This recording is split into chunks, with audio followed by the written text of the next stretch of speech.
Hola, buenas tardes. Vamos a dar inicio al curso de formación profesional. El día de hoy iniciamos el eje continuamos con el eje número 4, es la clase número 2 del Derecho al Trabajo. Va a estar a cargo de la doctora Belén Reinardo y Gerardo Mosquera, ambos integrantes del Instituto de Derecho Laboral. Pueden hacer preguntas a lo largo del taller, así que no tienen problema en responder. Les agradecemos la presencia y los dejamos con ellos. Eh, Bueno, voy a continuar un poco con lo que mis colegas y compañeros Juan y Facundo habían hablado la semana anterior, para retomar un poco. Ellos habían hablado sobre el cambio telegráfico. Eh, yo particularmente, bueno, me desempeño en el Ministerio de Trabajo, así que por lo tanto quería mencionar algo relacionado con el procedimiento administrativo laboral y después continuar con el procedimiento laboral, digamos, en la provincia de Buenos Aires, para terminar después con las bases a cargo de Belén y bueno, y compartir con ustedes. No sé si querés ponerla. Ah, lo bajo de nuevo. Bien, dale. Ponlo acá.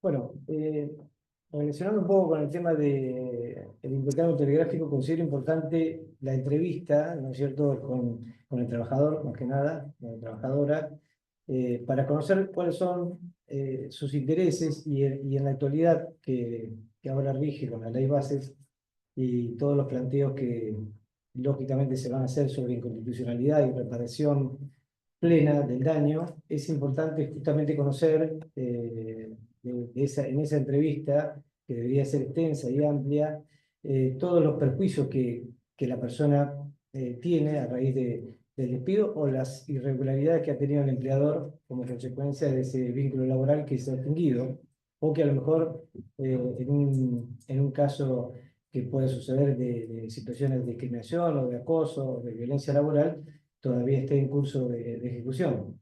En este caso es importante también conocer cuáles son los intereses cuando hay un despido, para adecuar un poco el reclamo también a eso. Por lo menos en el ámbito administrativo se da mucho, y teniendo en cuenta la prolongación que tienen los trámites judiciales, y muchas veces puede ser que el tiempo, lógicamente, termine jugando en contra del mismo letrado por allí, porque en definitiva ese entusiasmo y confianza inicial se va diluyendo, se va perdiendo con el correr del tiempo si no se logran los objetivos que se habían planteado. Entonces, hay veces que los trabajadores y las trabajadoras pretenden simplemente una reparación, quizás no plena, pero sí que pueda servirles para continuar con una vida laboral, para tener un emprendimiento.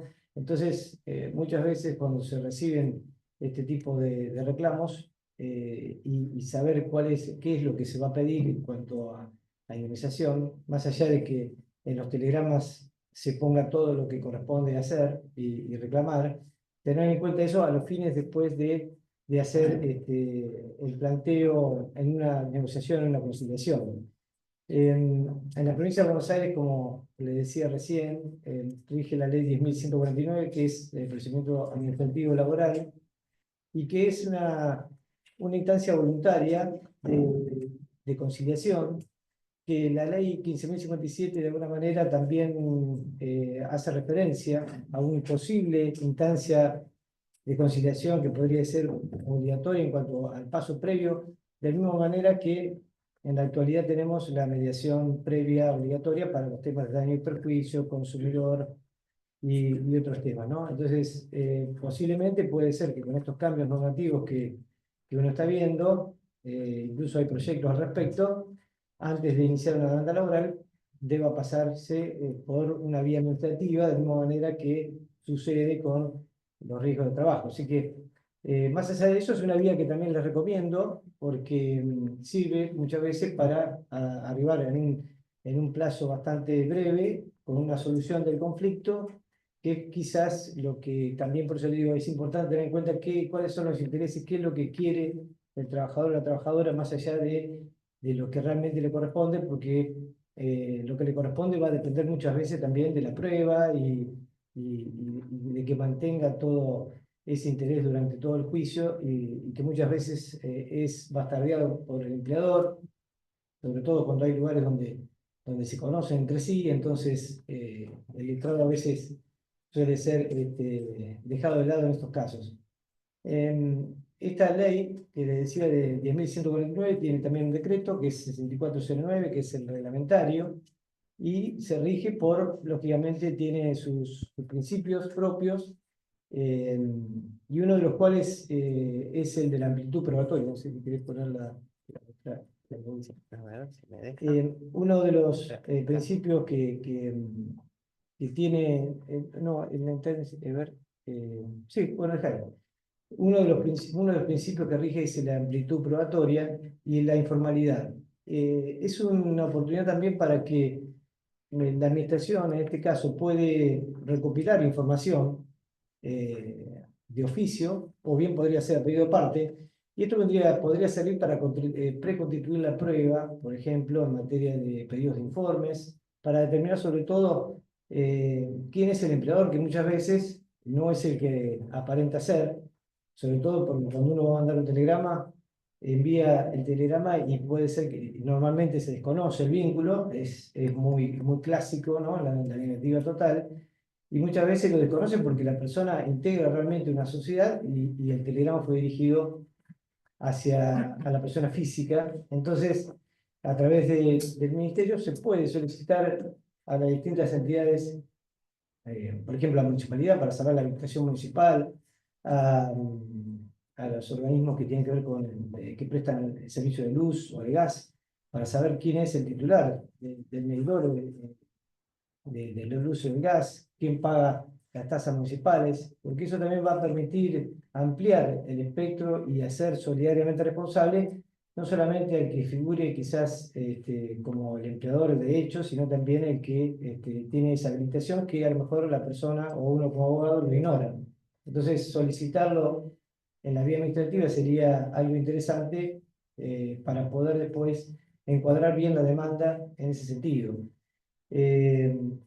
También es posible incluso citar a testigos o presentar testigos, más allá de que debe mantenerse siempre el debido proceso legal, pero el Estado, en este caso el Ministerio, tiene la libertad de poder recabar esa información y por lo tanto podría, de hecho yo lo he hecho, de las personas previamente incluso hasta un juicio, podrían llegar a ser interrogados informalmente y eso puede servir como un aporte también a futuro para después presentarlo en un juicio de la misma manera que a veces se realiza ese tipo digamos, de actas notariales donde digamos, se lleva a una persona a declarar ante el escribano, ¿no? Donde se hace ya prácticamente el abogado prepara o la abogada prepara cuáles son las respuestas, un poco que lo preconstituye, podríamos decir, y después eso sirve por lo menos para una ayuda de memoria, ¿no? Porque indudablemente el paso del tiempo hace también olvidar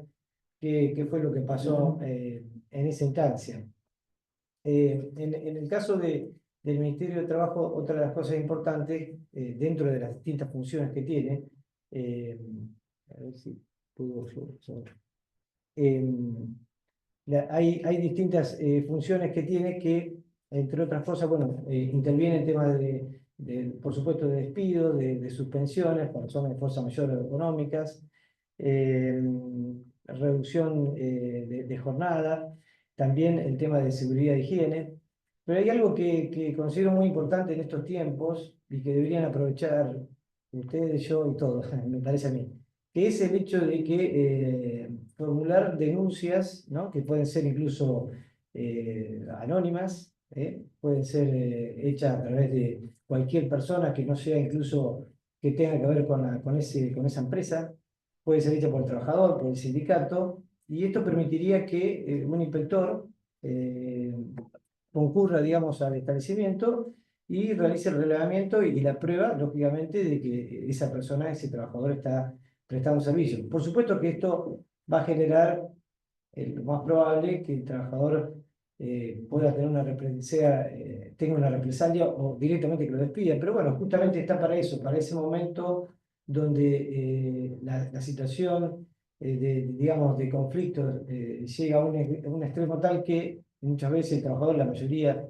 está de manera irregular, y esa es una manera también de antes de retirarse, de poder por lo menos digamos, el inspector que tiene, haga el reglamento y que cuya acta tiene la misma característica que la misma fuerza que un escribano. Dicho sea de paso, se está utilizando mucho también el despido a través de escribanos, para que de esa manera el trabajador no sepa qué es lo que realmente le pusieron, porque ni siquiera después le comentan a ver qué dice el acta de escribano. O sea, directamente le dijeron que estaba despedido, el escribano pone lo que se le ocurra, a pedido, por supuesto, del empleador, y queda en una situación de stand-by donde no sabe y tiene lógicamente que mandar un telegrama para que se le aclare a ver qué pasa con esa relación laboral, a pesar de que ya está despedido porque ya está hecha el acta. Entonces esto vendría a ser como una manera de, como quien dice, ganar de mano y evitar que entonces el trabajador después se quede con el simple hecho de mandar el telegrama pidiendo que le registren la relación laboral, que le cumplan con los aportes, que le entreguen recibo de sueldo. Bueno, todo eso se podría hacer en el momento que él está trabajando, cuando él ya tiene decidido, digamos, retirarse de la empresa porque lógicamente o porque lo despidieron o porque directamente ya no aguanta más esa situación de estar sojuzgado debido a los incumplimientos y todo lo que muchas veces sucede en este tipo de relaciones. Entonces, el inspector puede incluso verificar, hacer entrevistas al empleador, pero a los trabajadores también, tomar datos desde ahí y verificar todas las circunstancias, incluso irregulares que pueda haber, no solamente de incumplimiento de sueldos, de aguinaldos, de vacaciones, sino también el tema de la seguridad e higiene, ¿no? Que ese es un tema que, bueno, van a hablar después en otra de las charlas, pero que también sirve para tomar en cuenta. Hay un convenio, sí. O sea, esa puede ser una instancia previa a la comunicación telegráfica, para empezar el juicio el día de mañana, mandan a hablar por despido, por ejemplo, ya tener como algunas pruebas para empezar hasta que le habla el inspector en un potencial juicio, digamos. Sí, la idea es esa justamente, pero no se usa mucho realmente y el Estado creo que tiene que hacerse responsable porque, digamos, la ley, esta que estaba hablando de 1149 que establece esa cláusula, esa digamos, obligación, y la ley 25212 no están derogadas, de hecho establecen multas graves para casos de justamente el trabajo sin registrar. Bueno, tengo ahora una de las primeras que iba a pasar, pero tiene que ver con eso, ¿no? Es decir, la ley que incluso el mismo Ministerio de Capital Humano actualmente lo he consultado y me hace mención también al tema este, así que por lo tanto el propio Estado que de alguna manera está dinamitando todo lo que tiene que ver con el derecho laboral clásico, el orden público laboral, más allá de eso hace mención al hecho de las facultades de la Secretaría de Trabajo y por ese motivo, digamos, creo que es algo que uno por ahí deja de lado y ahora uno tiene que imaginarse herramientas y otros recursos como para contrarrestar esta gran ofensiva que ha tenido el derecho laboral y creo que hay herramientas no solamente dentro del derecho laboral, sino por supuesto el derecho civil y otras ramas como el consumidor para los daños punitivos en los casos de incumplimiento de la RT con el tema bueno, de las obligaciones que tiene, ¿no? Más allá de que es otro tema, quiero decir que el derecho es uno solo y hay que utilizar todas las normas, incluso las normas de derecho penal, que creo también son necesarias, sobre todo cuando se generan a veces recibos que no dicen la verdad, ¿cierto? Que mienten en cuanto al régimen horario, mienten en cuanto a la fecha de ingreso, o directamente, bueno, se retienen sumas de dinero en conceptos de aportes, a pesar de que se ha derogado el 132 bis. Eso podría dar lugar a una denuncia penal por defraudación y les aseguro que camina, ¿no? O sea, yo por lo menos he hecho la prueba y habitualmente lo hago dentro de las posibilidades, porque esto es por los aportes y por el hecho de certificados de trabajo que no revelan la verdad de la relación laboral, porque lógicamente toman fechas de ingreso que no son las que originalmente, o sea, el trabajador tenía, porque esto es muy habitual. O sea, Por remuneraciones más bajas. Eso, veo que estás dando registrada desde el principio, contaron todos los aportes durante toda la relación laboral, pero la FIP figura todo impagado durante 6 años, hasta nunca empezó a hacer la FIP. Eso, o sea, ¿qué tanto, digamos, puede reclamar el empleador en un potencial contienda judicial dentro de otras irregularidades que tenía? Digo, porque también es un incumplimiento del perfil, ¿no? Del empleador, y no tanto de la empleada, o sea, del empleador hacia la empleada. No sé, eso como... ¿Cómo? O sea, al empleador, Con todos los aportes del sueldo, pero nunca la ingresó con la FIP para el empleador, decimos. el empleador, claro. Claro, bueno, sí, aparte del daño, lógicamente, del daño y perjuicio, la pérdida de chance y proyecto del daño, proyecto de vida, que también puede reclamar el trabajador en ese caso. No, Está el tema de la denuncia también penal que puede hacer, sí, por ese motivo. Aunque, por supuesto, no se juega mucho, sobre todo porque la ley penal tributaria en ese aspecto, creo que ahí habría que aplicar el Código Penal común, el más para el lado penal, digamos.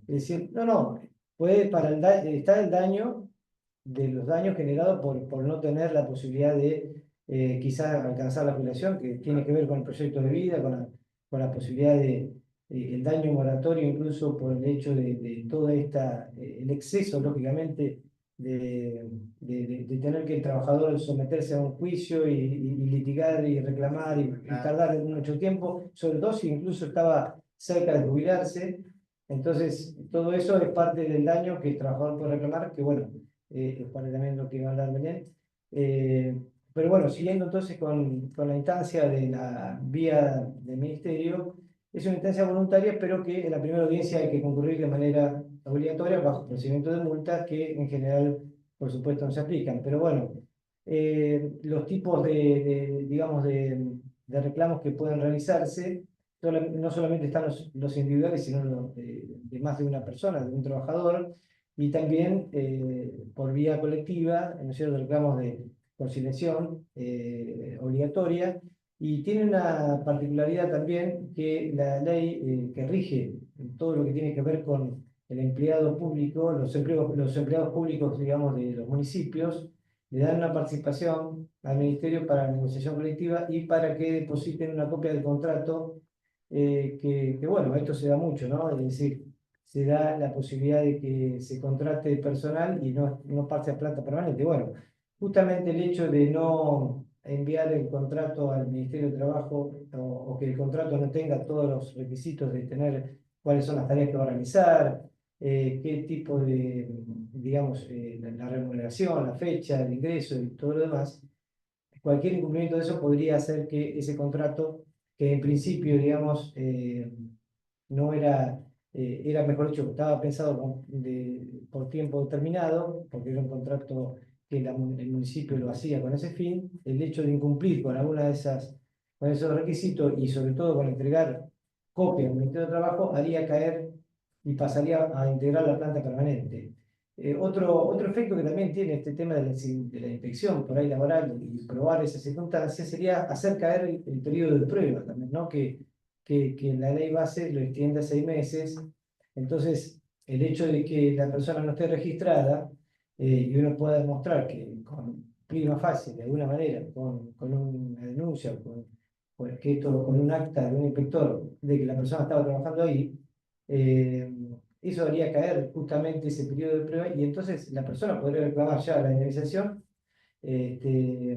sin tener necesidad de que pase todo ese periodo, con lo cual, digamos, si ya pasó más de 3 meses, ya tendría un reclamo de indemnización. O sea, no, en ese caso el periodo de prueba, que de por sí es cuestionable, después va a hablar Belén, no correría. Así que, por lo tanto, creo que también sirve para ese fin, ¿no?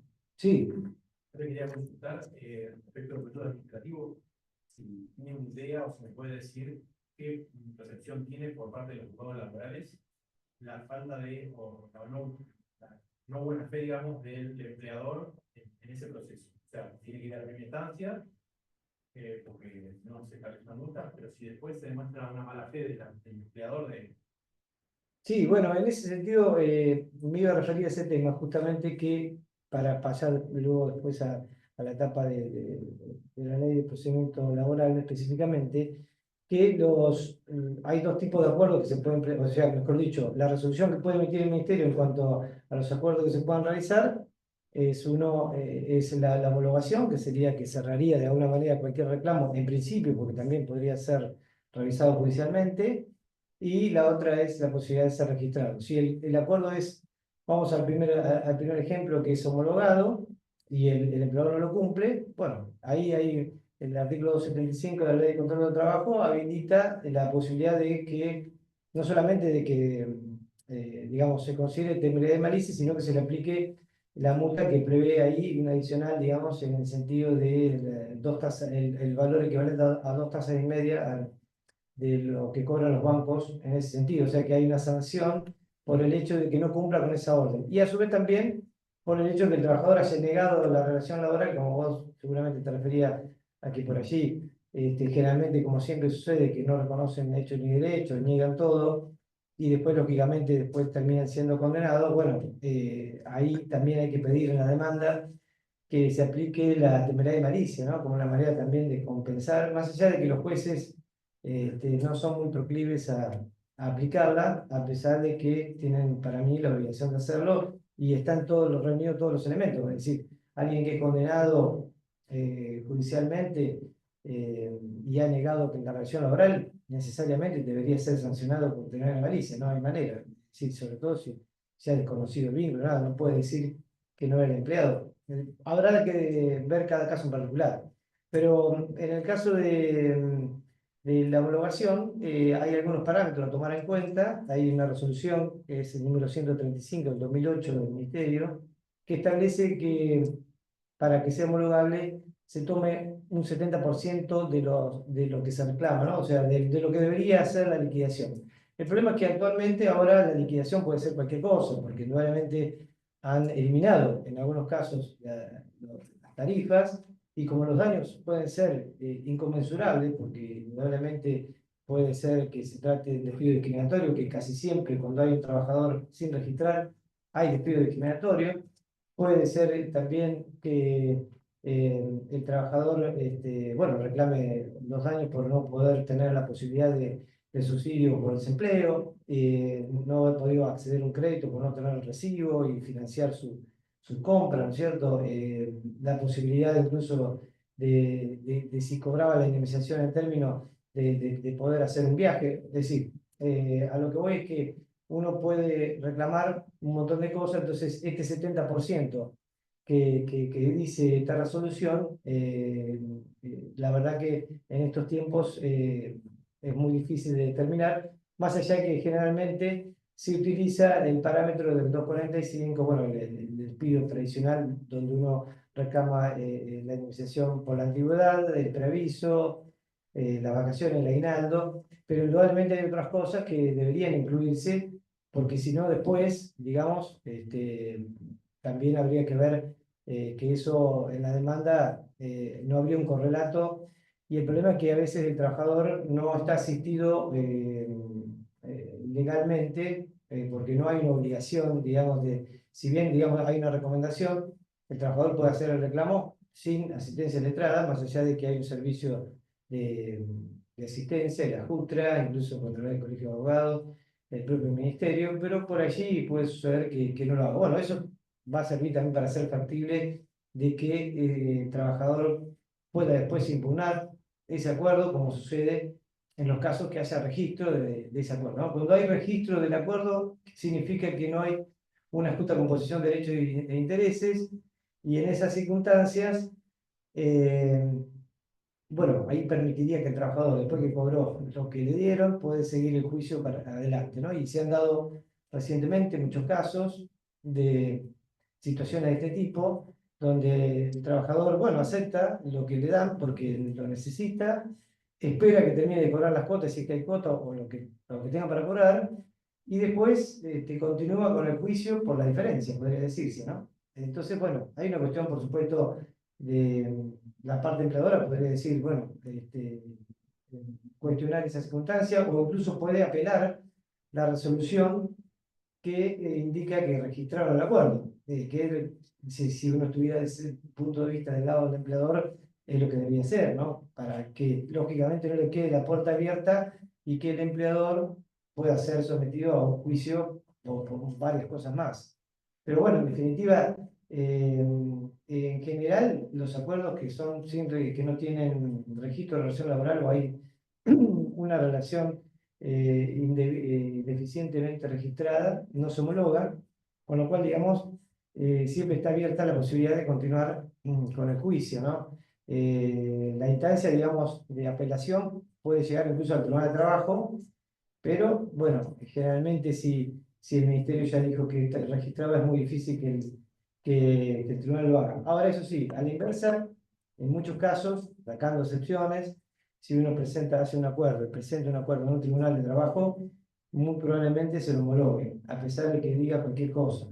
Aunque hay casos que no, ¿no? Es decir, se fija mucho en cuáles son los montos, cómo viene la relación, pero yo he visto varios casos donde no se fija mucho cómo viene la cosa, directamente se presenta el acuerdo de manera espontánea, y ahora con la nueva ley 15.057 siempre tuvo la facultad de hacerlo, era competente, pero bueno, ahora expresamente está, está esa competencia. Sí. ¿Que se homologa o se registra? ¿Cómo es? En el caso de que se homologa, quiere decir que, es decir, uno inicia un acuerdo, se hacen audiencias, todas las audiencias que sean necesarias si es que quieren, y se llega a un acuerdo, se firma el acuerdo y el delegado regional homologa, quiere decir que le da el visto bueno, como quiere decir, como pasa en el ámbito judicial. Una vez que eso sucede, se notifica y queda firme, bueno, no se podría cambiar, pero podría ser que el trabajador, lógicamente, lo podría impugnar, como puede impugnar una renuncia, ¿no? Es decir, incluso creo a mi modo personal de pensar que la renuncia hecha por telegrama es inconstitucional porque el trabajador no tiene asistencia letrada, no Cuando tiene... han expresado su voluntad de acordar eso, después pueden impugnarlo. Y no es tan fácil, o sea, si hay una homologación y está firme, pero bueno, puede suceder que sí, que haya habido algo que demuestre que realmente era insuficiente, que fue engañado, y muchas veces, en este caso no quiero hablar más de los colegas, pero a veces se han presentado, hablo de lo que uno conoce, se han presentado abogados con socios de un lado y de otro, y lógicamente es un escándalo, pero lo han hecho, ¿no? Entonces, si pasa, pasa, es decir, se conocen todos, y a veces la empresa pone un abogado, aunque no sea el mismo estudio, de alguien conocido, y bueno, y al empleado no sabe qué es lo que realmente por ahí le correspondería, porque la primera pregunta que hacen habitualmente es decir, ¿cuánto es lo que me corresponde? Entonces, bueno, por supuesto que va a variar ese tipo de cosas de acuerdo a lo que uno plantee, ¿no? Hay muchas cosas ahora para plantear qué es lo que le corresponde y también a ver si tiene esa posibilidad de llegar a tener éxito. Por eso que también un poco a veces las liquidaciones,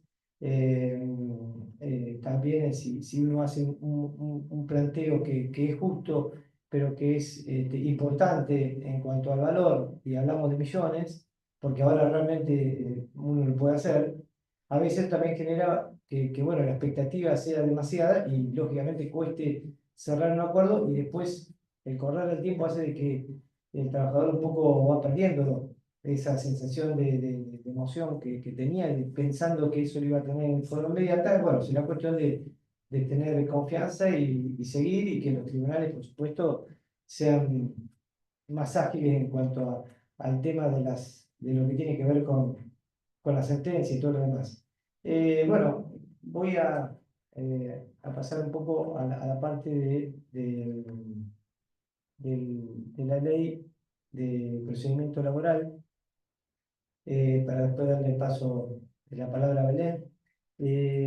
La ley de procedimiento laboral bueno, en este caso la hemos incluido más que nada por una cuestión de que recientemente, a partir de julio, la ley ha empezado a tener su operatividad de manera plena. En un principio, la Suprema Corte, en una decisión inédita, sin que nadie haya solicitado justamente ninguna declaración al respecto, sin que haya habido una causa, suspendió la operatividad, como ellos designaron en ese momento, y por lo tanto no se aplicaba, más allá de que quizás no sean la diferencia tan grande con la ley 11.653, que era la que nos estaba rigiendo hasta ahora. Pero de todas formas, bueno, ahora a partir de julio, entonces adquiere la ley prácticamente está en vigencia en un 70% más o menos, 70-75%, la ley 15.057, y tiene algunas cosas interesantes como para señalar a los fines de que ustedes después, cuando uno tiene que hacer una demanda, algunos detalles a tomar en cuenta. En principio, bueno, con respecto a la demanda, no hay, no hay mucho que decir en ese sentido, pero sí que puede haber la posibilidad de tutelas anticipatorias o incluso una, que también estaba en el Código Procesal Civil y Comercial, pero digamos, se lo menciona expresamente, como son las medidas de prueba anticipada también. Y en ese sentido creo que una de las pruebas anticipadas que el Código Civil y Comercial habilita es, bueno, además la de prueba de informes, que generalmente se utiliza para el tema de los telegramas que se envían por correo por el plazo que tiene de vigencia de que el correo conserva las piezas telegráficas. Y entonces, bueno, si el juicio dura mucho por allí, después cuando van a pedir a ver si la copia que se acercó era copia autenticada de lo que se había enviado y no llegara a estar, bueno, entonces se pide a veces eso como prueba anticipada, ¿no? En ese sentido, una de las cosas que también es importante señalar es el tema de los testigos, en el tema de la prueba anticipada, y quería hacer una referencia puntual a algo bueno, que yo lo he solicitado sin éxito todavía, pero en ese sentido siempre hay que pedir para tratar de sentar el precedente, ¿eh? Hay una película que yo soy muy amante de las películas, sobre todo casos reales, que se la recomiendo, que se llama Evelyn, y que trata, justamente menciona, ¿no?, que cuando no hay un precedente lo que hay que hacer es que crearlo. Y en este sentido también, acá en todo esto que tiene que ver con la ley base y todo lo que se está debatiendo actualmente, hay que pedir para que alguien, lógicamente, pueda sentar precedente, porque son los abogados y las abogadas los que, con las presentaciones, hacen cambiar de alguna manera todo, más allá de que haya una autoridad judicial que decide. Pero en el tema de los testigos les decía que el Código Civil y Comercial habilita la posibilidad de que el testigo declare de manera previa cuando tiene una edad avanzada o esté por viajar. Pero hay un hecho que es innegable, que es lo que ha investigado la neurociencia y tiene que ver con que los testigos, lógicamente, con el correr del tiempo, la memoria se desvanece, además se va contaminando con otros hechos y termina siendo, de acuerdo a las investigaciones recientes, la persona termina, digamos, declarando quizás cosas que a lo mejor no son las que vieron en un principio lo que realmente había sucedido y se tergiversa, por así decir, la declaración o directamente se olvida.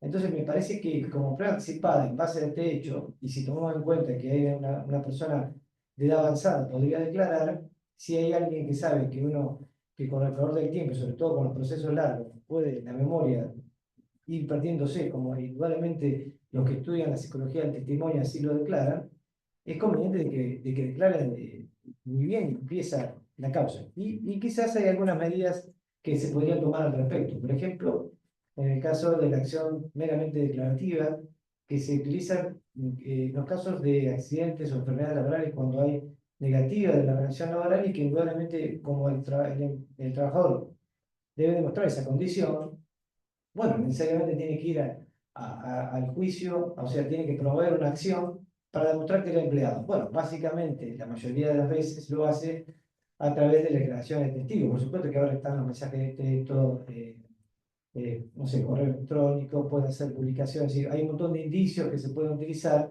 pero sigue siendo muchas veces la prueba testimonial en este caso, y esta podría ser una vía también. Otra vía podría ser también la acción preventiva de daño, que permitiría que el trabajador también pudiera, de esta manera, acreditando ese vínculo, evitar que justamente el daño que es no tener la obra social, o no tener un recibo de sueldo, o no tener los aportes, se pueda de alguna manera detener con una acción preventiva de daño donde el juez entonces tome esta medida de poder tomar una declaración, determinar que tiene una relación laboral y ordenar incluso al empleador este tipo de cosas. Habitualmente, por supuesto, no se toman, pero recientemente hay un fallo de un juez de Tucumán que ha hecho este tipo de recursos para otra cosa, pero que en definitiva sirve también para el tema de situación de persecución de una mujer que quería ser despedida por parte del empleador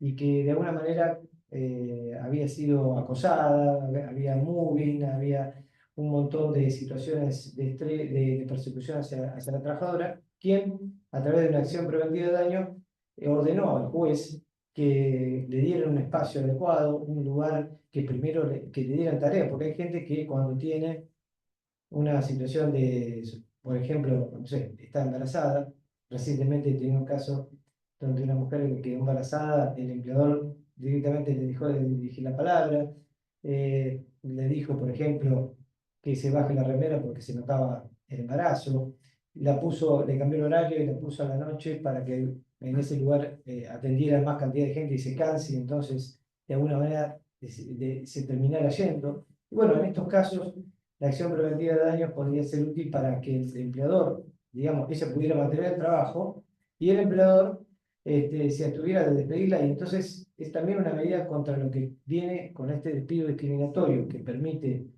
el 245 bis, que lógicamente parece que habilita, que impide la reinstalación, digamos, directamente, pero bueno, aquí esto sería preventivo, por lo tanto, habría una orden por parte de un juez para que el empleador no pudiera despedir a la trabajadora, es decir, que se actúa antes de que ocurra la situación de despido, ¿no?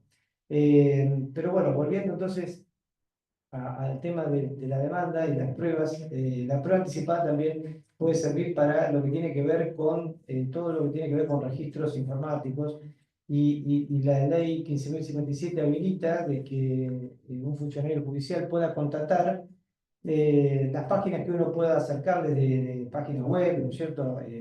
Los links que uno pueda ver, aunque muchas veces no lo hacen, pero bueno, sirve como para verificar que muchas veces el trabajador o la trabajadora, hay un montón de fotos donde aparece que está ahí trabajando en ese lugar, y eso puede servir también como un indicio y sobre todo con un efecto psicológico, diría yo, hacia el empleador después, una vez que recibe la demanda. No es lo mismo cuando uno ya tiene armado todo esto de la mejor manera que si depende, por eso digo, cómo uno arma la demanda, qué cosas le incorpora y no dejar nada al azar. Dentro de la demanda, por supuesto, incorporar el tema de la inconstitucionalidad de la ley que impide la actualización, que muchas veces se vino pidiendo hasta que salió la ley Barrios, así como el tema del fallo Barrios, gracias, sí, el fallo Barrios recientemente, y también pasa con el tema de la capitalización de interés, es decir, todo hay que solicitarlo en la demanda para que entonces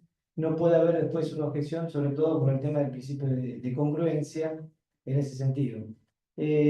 Con respecto a la prueba, lo interesante para decir con respecto a los testigos, por ejemplo, que la ley permite que cualquiera pueda ser testigo, puede ser de la misma manera que el derecho de familia ocurre con los allegados, es decir, puede ser pariente, puede ser el hermano, puede ser la mujer, es decir, no hay objeciones para que cualquier persona que conozca sobre la relación laboral pueda ser testigo, cosa que antes eso no se permitía. Otro tema interesante también es que si bien se admite 5 testigos en la primera presentación, el juez puede habilitar una mayor cantidad de testigos si así lo considera por la naturaleza digamos, la complejidad del caso, quizás también si hay más de un actor, pero sobre todo otro tema que acompaña este punto de la parte de los testigos es el hecho de que se puede agregar testigos suplentes que se pueden presentar en el mismo día de la audiencia sin necesidad de ser notificados, o sea que digamos, el abogado o la abogada lo lleva ese día de la audiencia, y si no están los testigos, los 5 primeros, podríamos decir, o falta alguno de ellos, puede presentar a uno de esos testigos suplentes que pasan a ser en ese momento titulares, pero que por supuesto se tienen que hacer cargo de ser notificados. También la ley de procedimiento permite que los testigos sean llevados, o sea, que el Estado se haga cargo de que lo trasladen, a pesar de que eso no ocurre muy a menudo, pero bueno, se puede mandar un oficio al Ministerio de Trabajo para que le envíen pasajes, o también se puede hacer un oficio a la comisaría, en los casos estamos hablando de que no estén en lugar de asiento del juzgado para que los traslade hasta ese momento. Con relación a la prueba confesional, bueno, en este caso siempre deben acompañar el pliego, ya sea, bueno, antes eran sobrecerrados, pero ahora pueden ser el mismo texto de la demanda, o si no también en una presentación aparte, que es recomendable que lo mantengan en modo privado para que, lógicamente, la otra parte quizás no tenga esa ventaja de saber cuáles son las preguntas. Sí, Claro. sí. ¿Se puede hablar con testigos que uno va a presentar antes, digamos, de visitarlo, o para conversar, para decirles más o menos de dónde va la demanda laboral, qué va a reclamar, como para confiar un poco, a ver qué...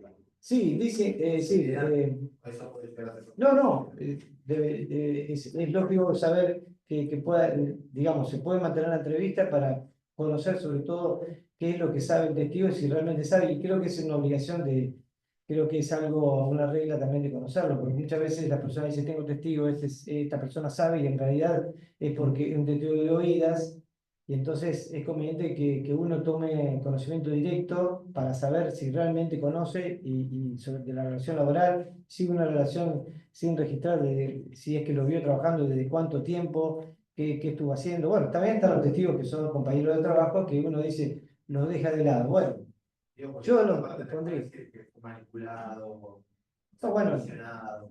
no, eso siempre lo pueden decir. ¿Quién lo puede decir? Ah, digo, el empleador, por ejemplo. Y sí, lo puede decir. No, también el empleador pone sus testigos también, que son gente que allegada a él, así que por lo tanto esto es no regalar nada, ¿no? ¿No es cierto? Es decir, pero por supuesto tampoco hay que inventar, simplemente tiene que decir la verdad. Eh, bueno, volviendo entonces al tema de la prueba confesional, un tema interesante es que pedir al juez que haga uso del artículo, es el artículo 413 del Código Civil Comercial, que permite al juez interrogar abiertamente a la persona que debe resolver posiciones y que muchas veces no se hace, o sea, no lo tengan, no se tiene en cuenta y se limita todo a las preguntas que están puestas en el pliego o en lo que uno dice, pero es importante que los jueces le hagan uso de esa pregunta porque muchas veces la persona termina diciendo cosas que a lo mejor ustedes ni esperaban que iba a decir y que lo favorece lógicamente, porque no es lo mismo un interrogatorio por sí o por no, o sea, que jure como es cierto, si ocurrió tal cosa, cuando el abogado ya de por sí, el abogado le dijo, hay que responder que no a la mayoría de las preguntas, por supuesto que hay que escuchar las preguntas primero, pero si alguien lo saca de ese esquema y pregunta de manera abierta y libre, como si se tratara de un testigo, ya no es lo mismo la respuesta que puede tener ese absolvente, que muchas veces son personas que ni siquiera conocen sobre cómo viene la relación. Otro tema también con la prueba informativa, que es importante tener en cuenta, es que debe ser hecha en un plazo de 20 días, y el tema es que si no se hace, puede ser planteada pedida la caducidad. Y en este sentido también la ley de procedimiento, si bien establece el impulso de oficio por parte del juez y de las partes, puede ser que si uno no activa el proceso, se le puede pedir después de una intimación la caducidad y bueno, y a caer lógicamente toda la demanda, ¿no? Entonces hay que tener en cuenta eso y que cuando se vence ese plazo de 20 días, dentro de esos 5 días, posteriores hay que tratar de mantenerlo vivo y solicitar, reiterar el oficio para que se mande a pedir ese informe. Con respecto a la prueba de pericial, por ejemplo, bueno, en este caso habilita que cuando hay estudios complementarios se pueda solicitar que eso lo haga, el trabajador lo puede hacer con la obra social o lo puede hacer en un hospital público, o sea, no necesariamente hecho a través de lo que es habitualmente, bueno, por supuesto, no con la intervención de la RT, no con la intervención de las comisiones médicas, sino a través de incluso en forma privada, ¿no? Y bueno, y finalmente, en cuanto al tema de la documentación, en este caso, siempre tiene que ser denunciada la que tiene el empleador o terceros, y si tiene que ver con registros informáticos, incluso es bueno, y que eso es obligación llevarlo, por ejemplo, si hay, por ejemplo, la asistencia a través de la huella dactilar, y el empleador no lo presenta, bueno, es importante que lo pidan y que si no lo presenta, bueno, va a ser una presunción en su contra. Una prueba anticipada que en ese sentido vale es justamente que un perito informático se presente en el lugar de la empresa, sobre todo cuando se trata de trabajo sin registrar, y que muchas veces siempre se deja algún rastro, ¿no? Que de donde puede uno obtener la prueba que se necesita. La pericia informática, por lo menos yo lo he hecho personalmente y ha dado resultado. Es decir, el perito se constituye en la empresa en el lugar y hace el relevamiento de la máquina, podríamos decir, para que se entienda, donde donde se pone la huella dactilar. Y ahí uno tiene como almacenan todos los datos y se encuentra justamente la prueba de que el trabajador, en el caso que estaba sin registrar, era empleado porque está fichado ahí, y también sirve para las horas extras, ¿no? Es decir, para reclamar eso. Que dicho sea de paso, algo que me había olvidado, algunos proponen, creo que a mí me convence la idea, que cuando van a reclamar, mientras la relación laboral se mantiene, sobre todo cuando es clandestina, se pueda pedir incluso cuando los rubros uno dice, bueno, está prescripto, no lo voy a reclamar. En principio habría que reclamarlo igual porque hay que ver si la otra parte opone la prescripción, pero aún así se podría hablar que hay una dispensa de la prescripción, teniendo en cuenta de que el trabajador se encuentra en una situación de necesidad y que, lógicamente, si hubiese mandado la intimación mientras mantenía ese vínculo laboral, hubiera sido despedido. Por lo tanto, esa situación, una vez que queda, digamos, terminada la relación laboral, que es donde podríamos decir el trabajador recupera la libertad, tendría 6 meses para iniciar la acción, ¿no? El Código Civil, por acá lo tengo, es el artículo 2550, donde dice los requisitos, ¿no? Bueno, que la prescripción se encuentre cumplida, que en medio de dificultad de hecho, maniobra dolosa que impidan temporalmente el ejercicio de la acción. La dificultad de hecho sería seguramente, en este caso, la pérdida del empleo, lógicamente, o una represalia de parte del empleador, y que desapareció el obstáculo, el titular ejerce su derecho dentro del plazo de caducidad de 6 meses. O sea, por lo tanto, cuando hay diferencias salariales de muchos años o aguinaldos que no se pagaron nunca, y otras cosas que hayan quedado por ahí, es bueno, por supuesto, reclamar todo, ¿no? Más allá de que, bueno, hay que hacer después los cálculos y todo lo demás. Bueno, y ya yendo para ir terminando con este relato y darle la palabra a Belén, dentro de esta ley de procedimientos tenemos la audiencia preliminar, que es ahí donde un poco se busca la conciliación, de depurar las pruebas que estén de más, digamos, que por ahí sean superfluas, que no sean de interés, y se fija, según la ley, 90 días para llevar a cabo la vista de causa. No sé si irá a cumplir esta norma, pero bueno. Y después tenemos ya, una vez que tengamos la vista de causa, que se lleva a cabo, es videograbada, salvo que falle, digamos, el sistema, y entonces el secretario deba volver otra vez a hacer el acta como se hacía siempre. Dentro de esa vista de causa se pueden hacer los alegatos, o bien, para los cuales hay 30 minutos, o bien después generalmente se da un plazo de 5 días para que se pueda hacer por escrito, ¿no? Aquí es donde la ley 15.057 tiene la limitación de que no puede ser apelada en el recurso ordinario que tenía previsto para las cámaras de apelación. Por lo tanto, digamos, siguen hoy actualmente, si uno quiere cuestionar la sentencia, que dicho sea de paso debe ser dictada dentro de los 20 días de la vista de causa, ¿no? Posteriores a la vista de causa, se siguen manteniendo los recursos que existen hasta ahora, ¿no? Está el recurso extraordinario de inaplicabilidad de la ley, que es el más usado, ¿no? Por la violación de la ley, la doctrina legal o el error en, en la aplicación de la ley. Y en este caso creo que es importante tener en cuenta porque, bueno, las inconstitucionalidades que pueda dar lugar a la ley base, sobre todo basado en el principio de progresividad, que ahora va a hablar Belén, y todo lo demás cuestionamiento que tiene, es importante que esto se haga. Otro es el recurso de nulidad, y uno que creo que podría ser importante también es el recurso de inconstitucionalidad, que si bien tiene que ver con las normas provinciales, en este caso se considera de que, como digamos, la ley provincial o la Constitución provincial o las normas provinciales pueden ser que le den una mayor protección al trabajador, incluso que las leyes nacionales, y en ese sentido, aún así, los jueces deberían aplicar la ley que más favorece al trabajador, por este principio que estamos hablando de progresividad.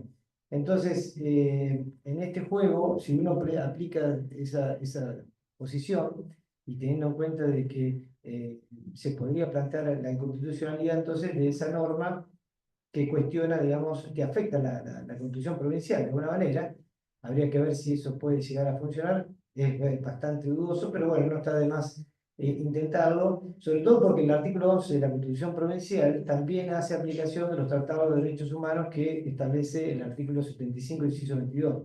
Entonces, de alguna manera, no solamente tiene su propia protección del artículo 39, inciso 3, que es donde tiene los principios del derecho laboral, que habla sobre todo lo que tiene que ver con la irrenunciabilidad, la primacía de la realidad y de lo que estaba hablando recién, sino también este artículo 11 que justamente establece esta incorporación de los tratados internacionales, y el artículo 57 que le obliga a los jueces a aplicar las leyes que tienen que ver con estas normas propias de la Constitución, ¿no? Por encima de cualquier otra que las pueda afectar. Bueno, yo lo voy a dejar con Belén, así es así, y después cualquier cosa intercambiamos conceptos. Un par de salvedades que hago, Gerardo, espero que no te, ¿No? no te joda. Pero tiene cosas interesantes, la 15057. ¿Esto se escucha el micrófono? Me parecía. No, Sí, sí. estaba funcionando cuando... Tiene cosas interesantes. Por ejemplo, en la prueba confesional, antes uno emitía cédula para notificar al rebelde que no contestaba demanda, y en este caso, con la aplicación de la nueva ley de procedimiento, no va a ser necesario porque la absolución de posiciones quedaría notificada en los estrados del juzgado. Lo mismo la declaración de rebeldía. La declaración de rebeldía queda notificada en los estrados y no hay que emitir cédula para notificar al rebelde, con la consecuencia de tener por cierto los hechos ilícitos expuestos en demanda, que O sea, es una consecuencia O que no sea estaba. que no tenés que hacer la cédula. No hay que confeccionar cédula para notificar tanto al rebelde que no contestó demanda como las posiciones en el caso de tener que notificar a una persona que está declarada rebelde en el proceso, porque queda notificada por el Ministerio de Ley, digamos, en los estrados del juzgado. Nada, No, sí, esas no, apreciaciones de la lo tenía presente, y 15057. algo más también que Más que decía. nada por la práctica y bueno, Sí. la recepción del principio de progresividad que lo vamos Sí. a vincular ahora con la ley base. ¿Querés que me corra? Sí. No sé qué comentario es acá.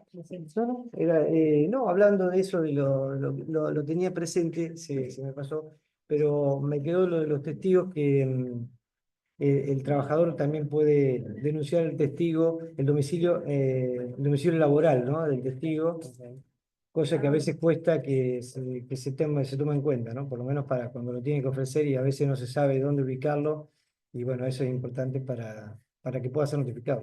Bueno, y por supuesto las notificaciones que son, bueno, ya deben saber seguramente por carta documento, telegrama, sin necesidad de avisarle, digamos, sin tener que avisarle e informar al tribunal de que van a elegir ese medio para notificar, ¿no? Siempre y cuando esté ordenada la medida, ¿no? Porque si no, no se puede. Sí, sí. Así que bueno, te dejo, perdón. No, está bien. Bueno, el tema que nos convoca hoy, gracias a los chicos de la comisión de jóvenes por habernos invitado a nosotros desde el instituto a hacer un aporte desde la experiencia, nos convocan un montón de temas que son larguísimos para abarcar, muy complejos. Nosotros ya hemos hecho talleres más prácticos, donde tratamos de cuestiones de acápites de demanda, liquidaciones, que son obviamente muy útiles y muy interesantes. Pero bueno, dado el tiempo y justo la coyuntura actual, creo que y más que nada la materia, creo que me pareció interesante e importante poder hacer un punteo de en qué situación nos encontramos hoy en relación a la ley bases y todas las modificaciones regresivas que está afrontando hoy nuestra materia. Los chicos en la clase pasada, Juan y Facu, habían encarado el Power y habíamos llegado hasta el DNU, no me acuerdo si habían hablado de algo. Sobre el DNU habían hecho alguna mención. Mi idea era comenzar hablando del DNU, porque no tenemos mucho tiempo, tampoco quiero detenerme solamente en el DNU, porque tenemos la ley bases, y mi idea también era hacer puntualizar sobre el principio de progresividad, que creo que es uno de los pilares fundamentales en los cuales nos vamos a tener que apoyar para futuros planteos de constitucionalidad e inconvencionalidad de estas leyes regresivas. Más que nada porque es un principio, que ahora lo vamos a ver, se encuentra en casi todos los tipos de daños que va sufriendo el trabajador en todos los institutos. Hay una mención expresa o se puede inferir que hay una norma regresiva que afecta los derechos que actualmente se encuentran, creemos, consagrados, y que estas leyes bases, a nuestro entender inconstitucionales, vienen a justamente atacar de manera regresiva. Bueno, la ley bases, perdón, el DNU asienta en sus motivos, establece que son bases para la reconstrucción de la economía argentina y se declara la emergencia pública en materia económica, financiera, fiscal, administrativa, previsional, tarifaria, sanitaria y social hasta el 31 de diciembre del 2025. Esto lo quería remarcar porque la ley base después, esta emergencia pública que establece en distintas materias, la va a reducir. De hecho, la emergencia social no la va a mencionar en materia social. Bueno, igual estaba hablando con Gerardo hoy antes de ingresar. Gerardo tiene una idea más positiva que es la que en realidad deberíamos tener todos. Es una postura que, justamente basada en el principio de progresividad, por eso uno también le trata de dar tanta entidad. El principio de progresividad se trata justamente de eso.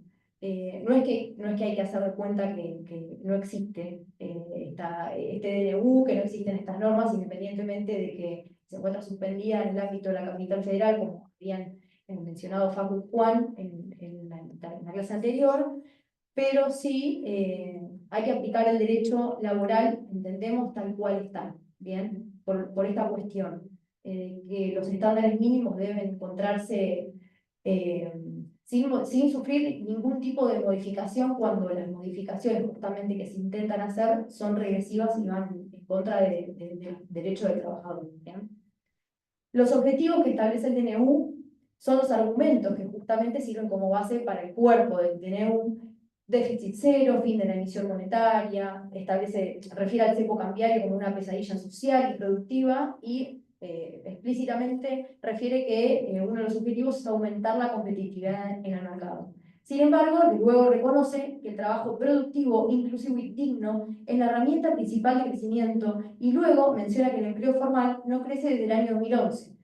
Y esta mención fáctica la establece para después luego tener como base argumentativa la derogación de las normas de evasión fiscal, ¿no? Y de no registración del empleo, 2403 y 25323.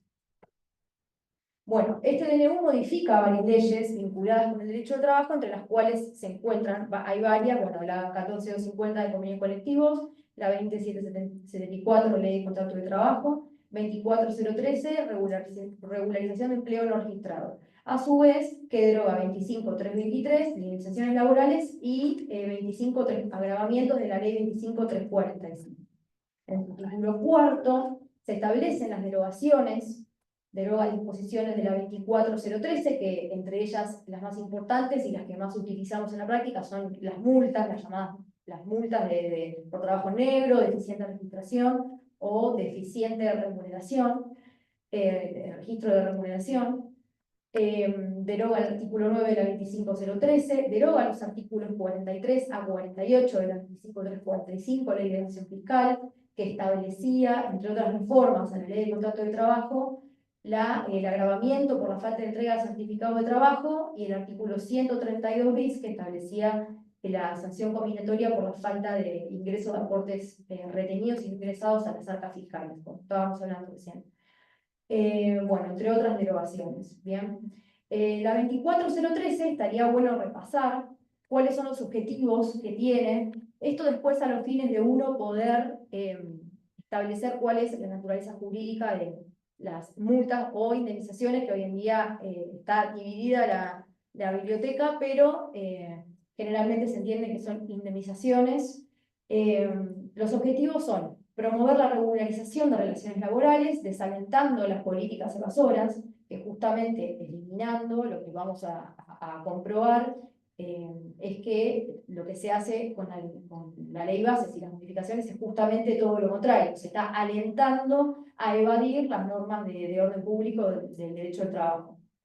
Refiere como política de empleo las acciones de prevención y sanción del empleo no registrado. Con la ley bases vamos a ver que no existe tal prevención y la sanción tampoco. De hecho, todo lo contrario, se premia al empleador evasor y establece al Ministerio de Trabajo, Empleo y Seguridad Social como autoridad de aplicación, que ahora hoy en día es autoridad de aplicación establecida por el Poder Ejecutivo.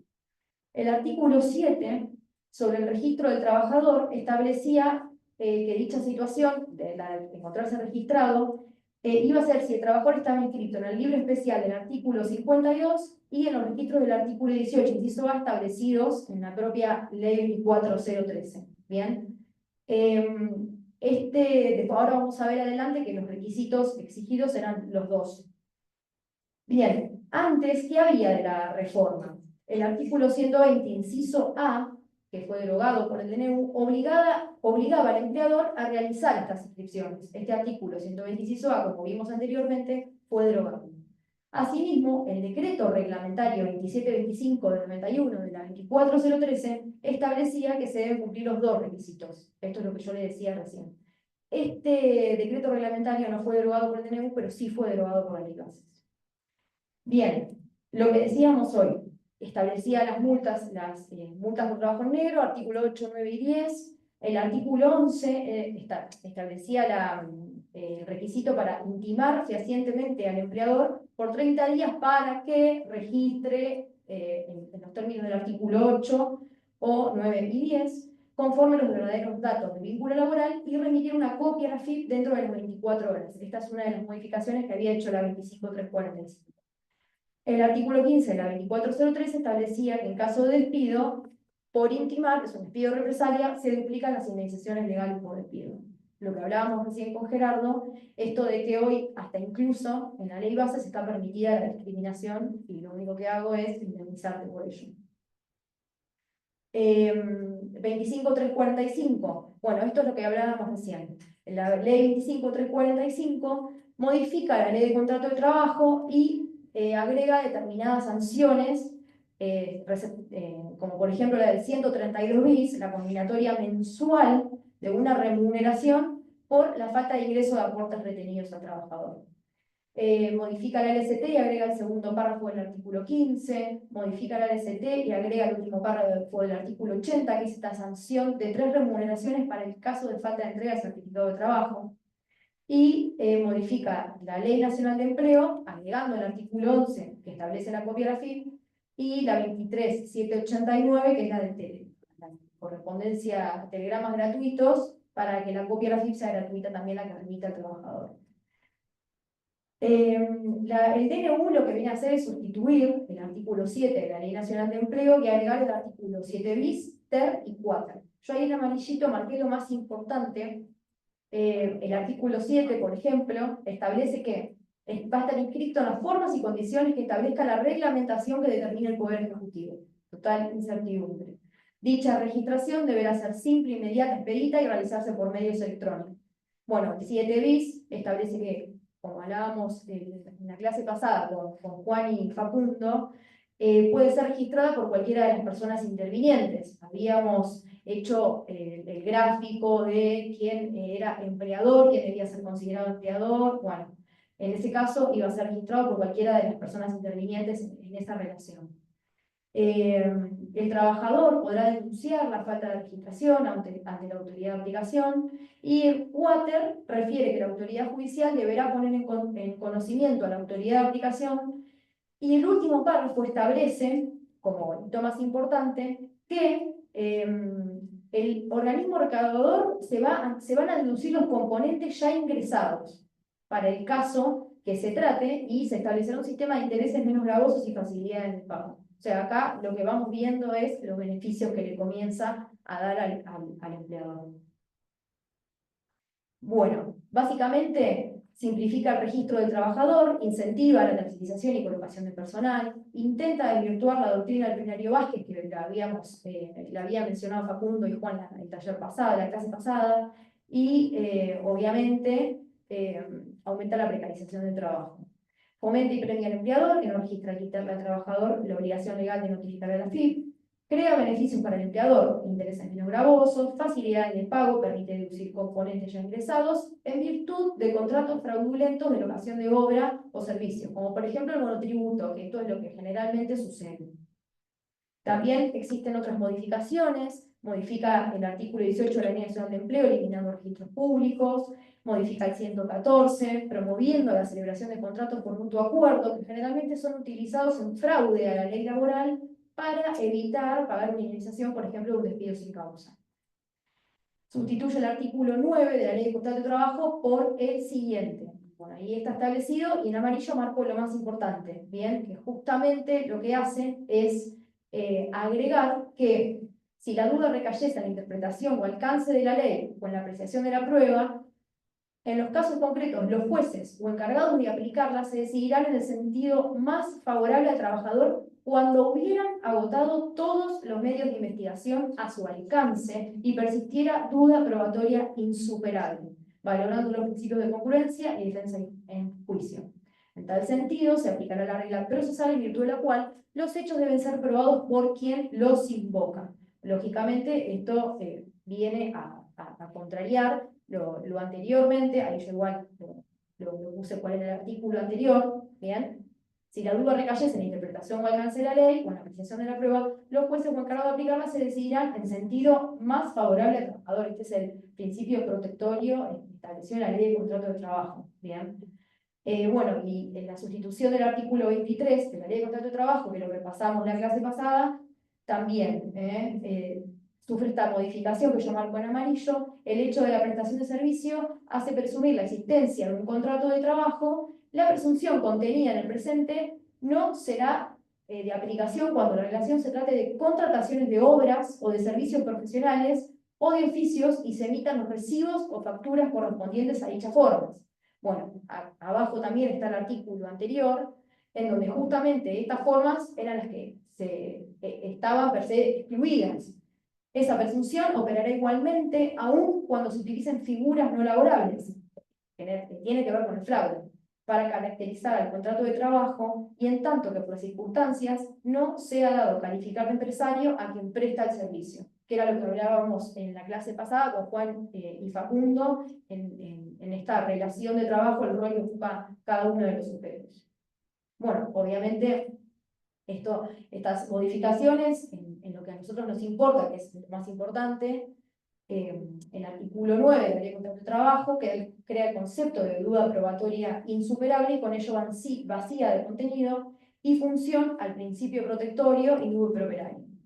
Al modificar el artículo 23, se afectan derechos adquiridos del público, permite la modificación de elementos esenciales del contrato de trabajo, vaciando de contenido el principio de renunciabilidad de derechos frente a la voluntad de las partes. Ignora la hiposuficiencia. Esto me parece que no tiene que ver con el 23, pero bueno, después lo voy a corregir. Lo que yo otra vez. Bueno, hay sustitución del artículo 80 del contrato de trabajo, que era lo que mencionábamos hoy, bien. Establece un mecanismo opcional de cumplimiento de entrega del certificado de trabajo por una plataforma virtual y que los mismos se van a... Esta obligación, que persiste, se va a considerar cumplimentada cuando la información se encuentra actualizada y disponible para el trabajador. Lo que hace es eliminar la multa. Esta sustitución lo que hace es fomentar la falta de entrega de certificados, que son vitales para conseguir nuevos empleos, lo que hablábamos con Gerardo, y acreditar capacitaciones y cargos. Obstaculiza al trabajador el acceso a una jubilación o al sistema de la seguridad social, porque no hay forma de poder acreditar el ingreso de aportes. Se fomenta el trabajo no registrado, deficientemente registrado, eliminando la multa de los 3 salarios, entre otras modificaciones. Bien, por ejemplo, la modificación del 92 bis, amplía el periodo de prueba a 6 meses, que también lo mencionamos con Gerardo, lo que fomenta la precarización laboral, eliminando del texto legal las disposiciones que establecía el empleador que no registra la relación laboral, entre otras modificaciones. Y todo este digital, modo de Sí. artículo 80, ¿qué sería el ANSES, por ejemplo? Mira, no hay reglamentación, así que nadie sabe. La página web oficial. Yo tengo entendido que no hay reglamentación aún sobre este artículo, esta modificación. Dos consultas medio teóricas. Sí. La consulta muy teórica del 80 es, ¿qué pasa? ¿Cuánto tiempo tenés para reclamar si hay algo en la certificación de servicio que está mal? ¿Se rige por 2 años? ¿O al ser una cuestión previsional tiene mayor amplitud? Mira, cuestiones previsionales no lo sé, pero sí laboral es el plazo de prescripción de 2 años, ¿bien? Pero no sé si previsionalmente hay algún tipo de plazo para reclamar. No sé si, No. si se aplica el No, el algunos Código dicen, Civil. hay dos posiciones más, aparte de esa. Está la de Sí. 2 años, la que dice que son 10, bueno, ahora serían Claro. 5 porque cambió el código, y después lo que considera que es imprescriptible porque se trata de tema de seguridad social. En realidad, hay que intentarlo, pero bueno, creo que el ANSES no toma en cuenta más. Algunos consideran, por eso digo, que es imprescriptible todo lo que tenga que ver con temas de seguridad social, pero en cuanto a la exigencia de que de que uno le pueda exigir al empleador que modifique eso que está mal, sería el plazo que que dijiste vos, Belén, porque lógicamente, si no van a poner la prescripción, ¿no? Es decir, es una obligación de dar, de hacer en este caso, y que muchas veces cuando se puede iniciar incluso un juicio, no solamente por eso, ¿no? Pero Claro. el tema es que para pedir que lo hagan, tienen que estar dentro del plazo, por lo menos en tribunal de trabajo, si no va a tener que ir por la vía del juzgado federal para el tema de seguridad, de ANSES, o sea, ante un reclamo a través del ANSES. Eso se propone. Y perdón, la otra pregunta que es más aplicativa, creo que estamos hablando ahora en la clase para la Sí, en el taller. estamos buscando acuerdo que es contrario al principio de progresividad. Para vos, viene un cliente tuyo y te dice, te pasa así, te me ha registrado con negro y demás. Ahora se supone que sacó una notificación a la FIP. ¿Vos la haces igual? Sí. Y vas por la declaración de Nosotros al menos la estamos haciendo igual. Lo que está pasando es que ahora la FIP no la recibe, pero el telegrama vuelve como rechazado. Pero lo mandamos. Sí, sí, sí. Por esta cuestión, justamente. ¿Cómo? Sí, sí, sí, porque como vamos a ver, en realidad, la idea de todo esto era dar un pantallazo de lo que implica las modificaciones del DNU y la ley bases, pero en realidad la ley de contrato de trabajo y los estándares básicos es como si se aplica todo tal cual está, más que nada porque hoy en día un contrato de trabajo que nació en julio actualmente está en periodo de prueba y en el periodo de prueba de la ley bases, que era justamente lo que hablábamos con Gerardo. Entonces, valía hacer la aclaración, que de todas formas ahora lo vamos a ver, de los contratos vigentes o incluso en los despidos generados previo o antes, todo eso integra el contrato de trabajo que se celebró previo a la ley bases. Entonces corresponde que se apliquen el derecho vigente al momento de la celebración del contrato. Por eso se reclamaría exactamente como se viene reclamando hasta ahora, y ante algún planteo eventual se podría plantear la inconstitucionalidad de la ley bases, o en este caso, como el DNU es del año pasado, la inconstitucionalidad e inaplicabilidad del DNU. Que ahora vamos a ver vamos a repasar un par de argumentos. Bueno, no me quiero detener en esto, la modificación del artículo 177, que reduce el plazo de licencia a 10 días de la trabajadora previos al parto, ¿bien? Afectando en la duración mínima el periodo de descanso y exigiendo el certificado médico y la notificación fehaciente, ignorando el hecho notorio y el principio de privacidad de la realidad. Bueno, el artículo 242 también fue modificado, el artículo de justa causa, continúa igual en los dos primeros párrafos, pero agrega que configura injuria grave la participación en bloqueos o toma de establecimiento y se presume que existe injuria grave cuando durante una medida de acción directa afecte la libertad de trabajo de quienes no adhieran a la medida de fuerza, bueno, inciso B y C, y exige, previo al distracto del empleador, debe intimarse al trabajador al cese de la conducta injuriosa, excepto en el supuesto de daños a las personas o a las cosas, establecido en el tercer inciso, ¿bien? Porque torna inoficiosa la intimación. También se sustituye el artículo 245, justamente yo marco en amarillo para que ustedes puedan apreciar, la redacción sigue exactamente igual, quita el salario, el SAC, en la incidencia de la base de cálculo de la indemnización del 245, establece que para aquellos trabajadores remunerados a comisión o con remuneraciones mensuales variables, será de aplicación el promedio de los últimos 6 meses o del último año si fuera más favorable al trabajador, que dicha base no podrá exceder el equivalente de 3 veces el importe mensual de la suma que resulte del promedio de todas las remuneraciones. Para aquellos trabajadores excluidos de todo convenio colectivo, el tope establecido en el párrafo anterior será el del convenio aplicable al establecimiento donde preste servicio o al convenio más favorable en el caso de que hubiera más de uno. Lo marco con rosa porque continúa resaltando esta aplicación más favorable al trabajador. Ahora bien, la base de cálculo de la indemnización no podrá en ningún caso ser inferior al 67% del importe correspondiente a un sueldo, entonces mucho menor a la que está establecida actualmente.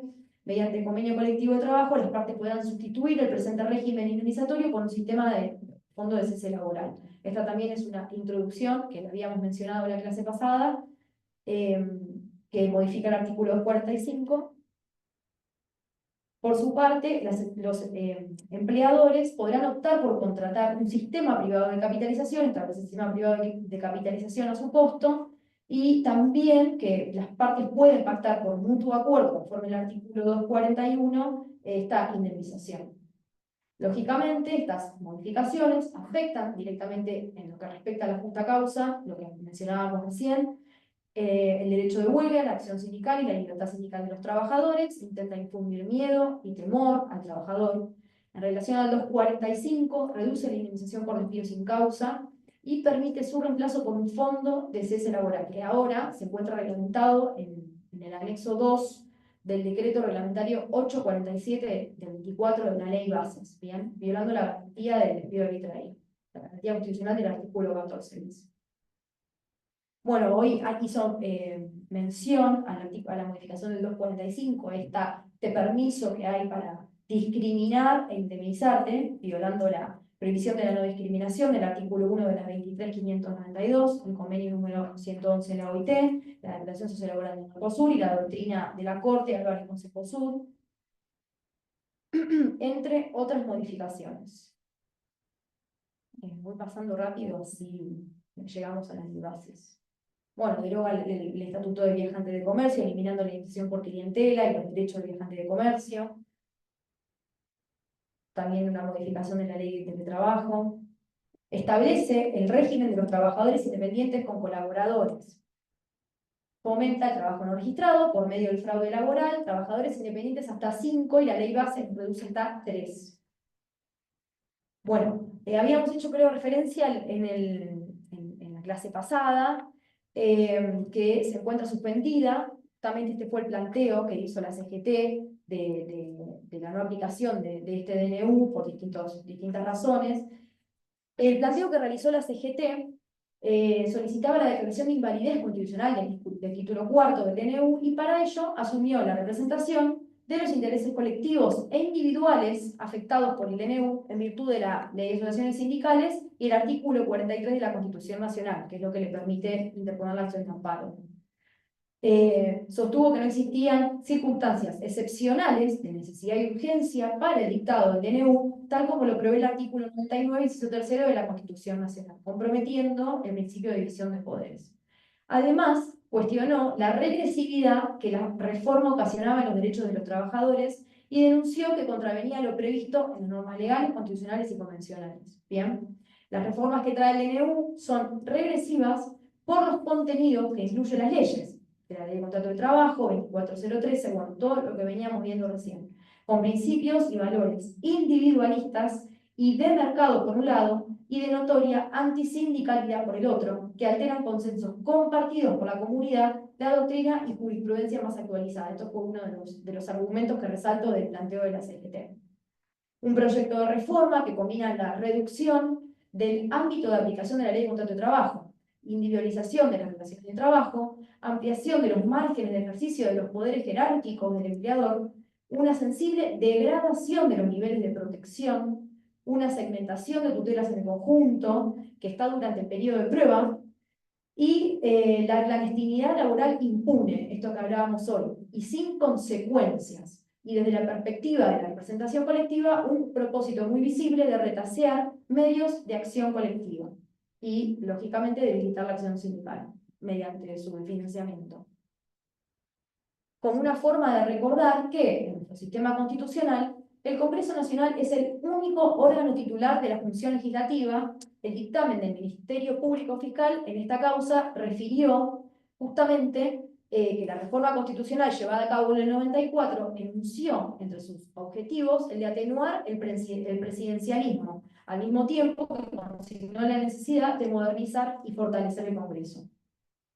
El juzgado de primera instancia 69 de Capital Federal invalidó solo las normas que afectaban a la actora en el aspecto colectivo y, para así resolver, fundó su decisión en cumplimiento del artículo 99, inciso tercero de la Constitución Nacional.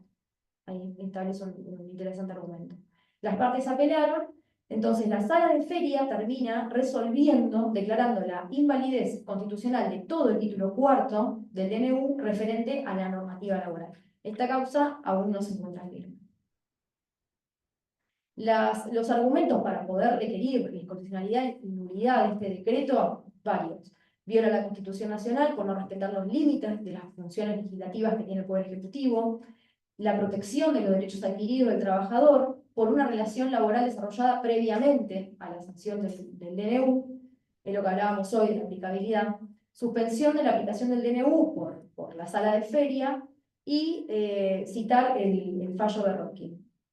Ahí hay algunos argumentos que los resalto en rojo, que cita el artículo 14 bis y el artículo 10, párrafo 1 del PIDES.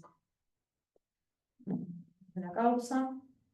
La Corte Suprema tiene dicho que el Estado está obligado a proteger aún más a los derechos de trabajadores y no menos cuando exista emergencia económica y social. El Poder Judicial es quien debe analizar la formalidad y si se cumplen las condiciones de necesidad y urgencia.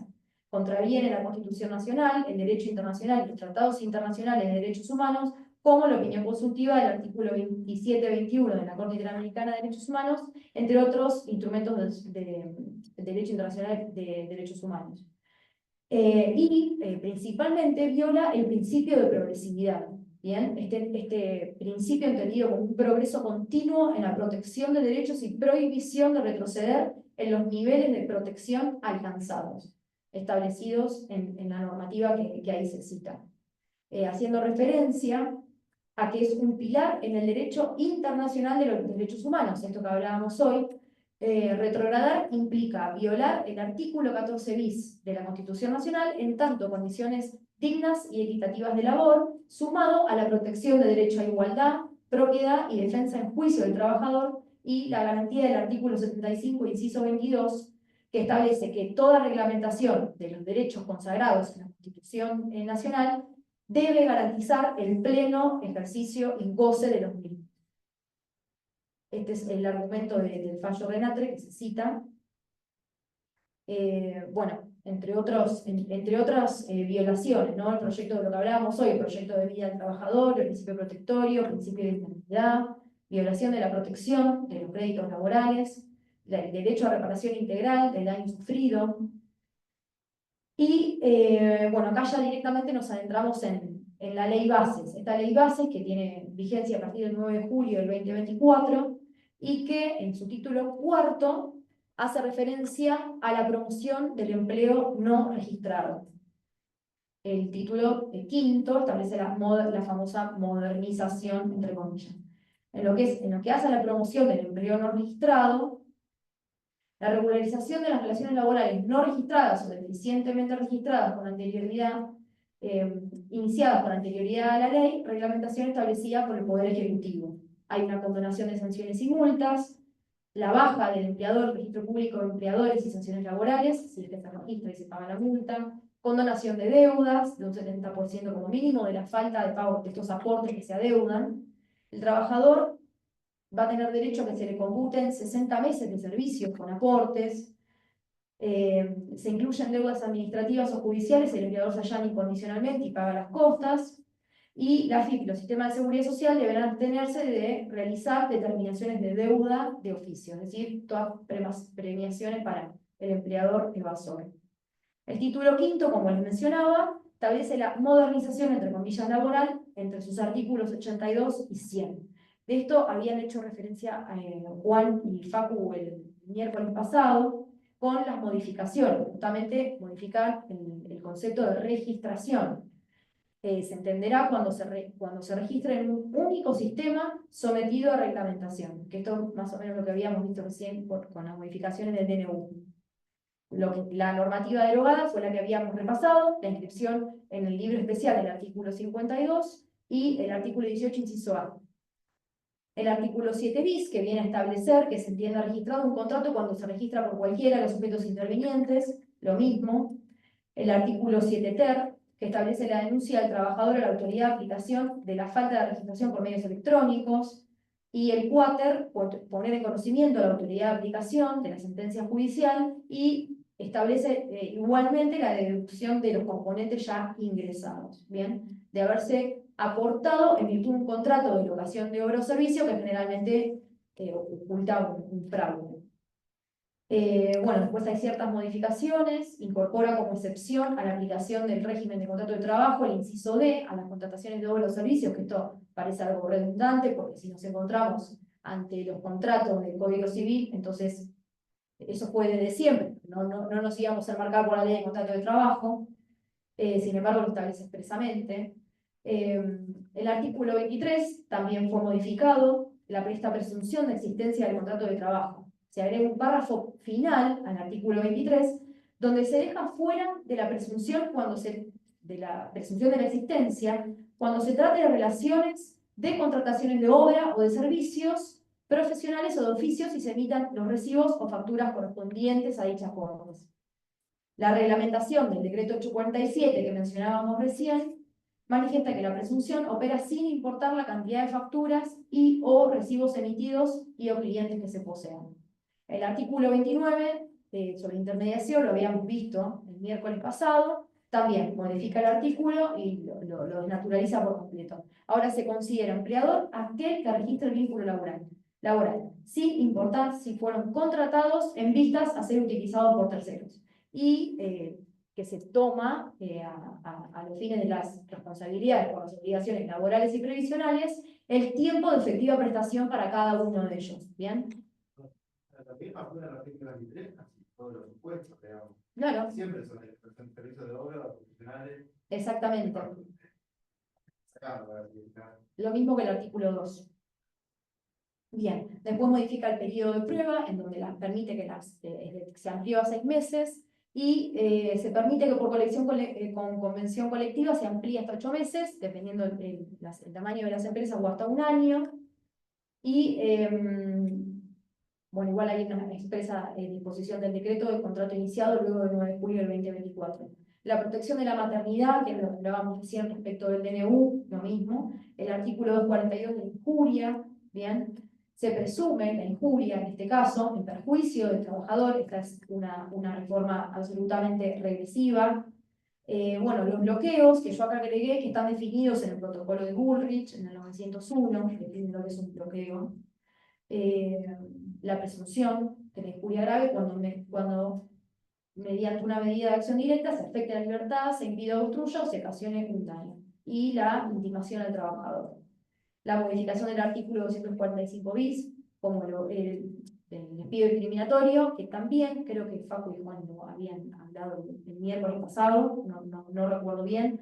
Yo acá agregué esta violación al principio de no discriminar del artículo 1 de la 27592, ley antidiscriminatoria. Bueno, y el fondo de cese laboral que viene a establecer para suplantar el pago de la indemnización, ¿bien? este fondo de cese laboral, que se encuentra reglamentado por el decreto 847, que es claramente incurre en exceso reglamentario. ¿Bien? Este fondo de cese laboral se aplica al 245, refiere, y a todas las indemnizaciones que están vinculadas al 245 por negociación colectiva, como así también a cualquier otro rubro indemnizatorio cuyo cálculo tome como parámetro la referida indemnización. Bien, este fondo de cese laboral, fíjense que ahí están los argumentos del fondo del cese, y justamente acá está la reglamentación establecida del decreto 847 en el capítulo 3º del anexo 2. El sistema de cese deberá determinar con precisión las causales, hechos y o condiciones bajo las cuales se le deberá abonar una prestación dineraria al trabajador, definir el monto de los pagos que deberá abonarse al trabajador y vincular sus montos y modalidades a distintos parámetros. Establece 3 sistemas para poder aplicar este fondo: sistema de cancelación individual, con pago directo del empleador al trabajador, fondo de cese individual o colectivo o seguro individual. Asimismo, esta reglamentación sustituye el artículo 1 del decreto reglamentario de la 24013 que mencionábamos hoy. Asimismo, deroga los artículos 2 a 6 del mencionado decreto y deroga el decreto 146 del 01 de la 25345, que establecía el plazo mediante el cual se intima a la empleadora que presente los certificados de trabajo. Bueno, después hay distintas modificaciones que ya las estuvimos viendo, esta diferencia con el DNU de establecer tres trabajadores independientes, colaboradores, para llevar adelante un emprendimiento productivo basado en la relación autónoma, sin que exista vínculo de dependencia entre ellos, ni con las personas contratantes de los servicios u obras, e incluirá tanto para el trabajador independiente como para los trabajadores colaboradores el aporte individual de una cuota mensual. Queda prohibido fragmentar o dividir los establecimientos para obtener los beneficios en fraude de la ley, y el presente artículo establece será de aplicación cuando la relación sea independiente entre las partes. Lo mismo, lo que hablábamos recién de esto de legislar sobre redundancias, ¿bien? Y violar el principio de primacía de la realidad. Es decir, en las que se encuentra ausente alguna de las notas típicas de relación laboral, que son la dependencia técnica, jurídica o la económica. Como vimos en la clase pasada, más allá de estas notas que se suelen estudiar, lo que implica relación de dependencia, que no se derogó y está en la ley de contrato de trabajo, el artículo 5 de la ley de contrato de trabajo, cuando el sujeto trabajador no es empresario y del otro lado de la relación laboral sí existe un empresario. Bien. Bueno, después pasamos a la parte más importante, que es la derogación de las multas de la 24013.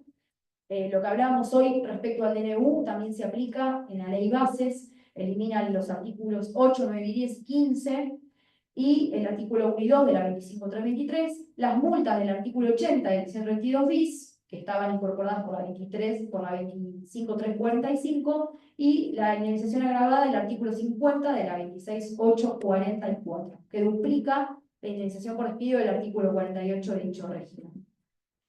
¿Cuál es la naturaleza jurídica de las multas? Bueno, esto es una cuestión que está debatida. Quien sostiene que son indemnizaciones lo hacen con distintos argumentos, teniendo en cuenta sus palabras, ya que la propia ley establece que son indemnizaciones. La finalidad indemnizatoria, que posee elementos que conforman la tarifa, son incumplimientos patronales y, como tales ilícitos, dan lugar a reparación. Las penalidades aplicables a tales incumplimientos, como hablaba hoy, mencionaba Gerardo, se encuentran establecidas en el régimen de la ley 25212, que es el Pacto Federal del Trabajo. Al ser indemnizaciones, se aplica el principio indubio pro operario, y siendo el trabajador sujeto de preferente tutela constitucional, tal como fue establecido en la doctrina del fallo Isotti y de la Corte.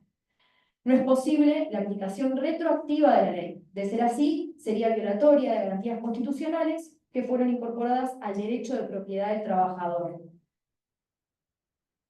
Pueden darse, en este caso, teniendo en consideración las relaciones jurídicas existentes, 3 respuestas.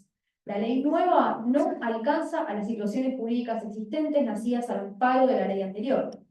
La nueva ley también rige para las situaciones jurídicas vigentes, o la nueva ley puede regir algunos aspectos de las situaciones jurídicas vigentes que no hayan concluido bajo la legislación sustituida. La propia ley, primero en principal, cabe destacar que establece que no es retroactiva. Y la solución la podemos encontrar en el artículo 7 del Código Civil y Comercial, Código Civil y Comercial de la Nación, sí, donde establece que no se aplica a contratos en curso de ejecución. La retroactividad no se aplica en aquellos supuestos que estén afectadas garantías constitucionales. Bien, de esto no cabe duda, siendo normas de orden público, que las normas que se aplican a las relaciones laborales es a las nuevas, a partir de que entró en vigencia la ley bases.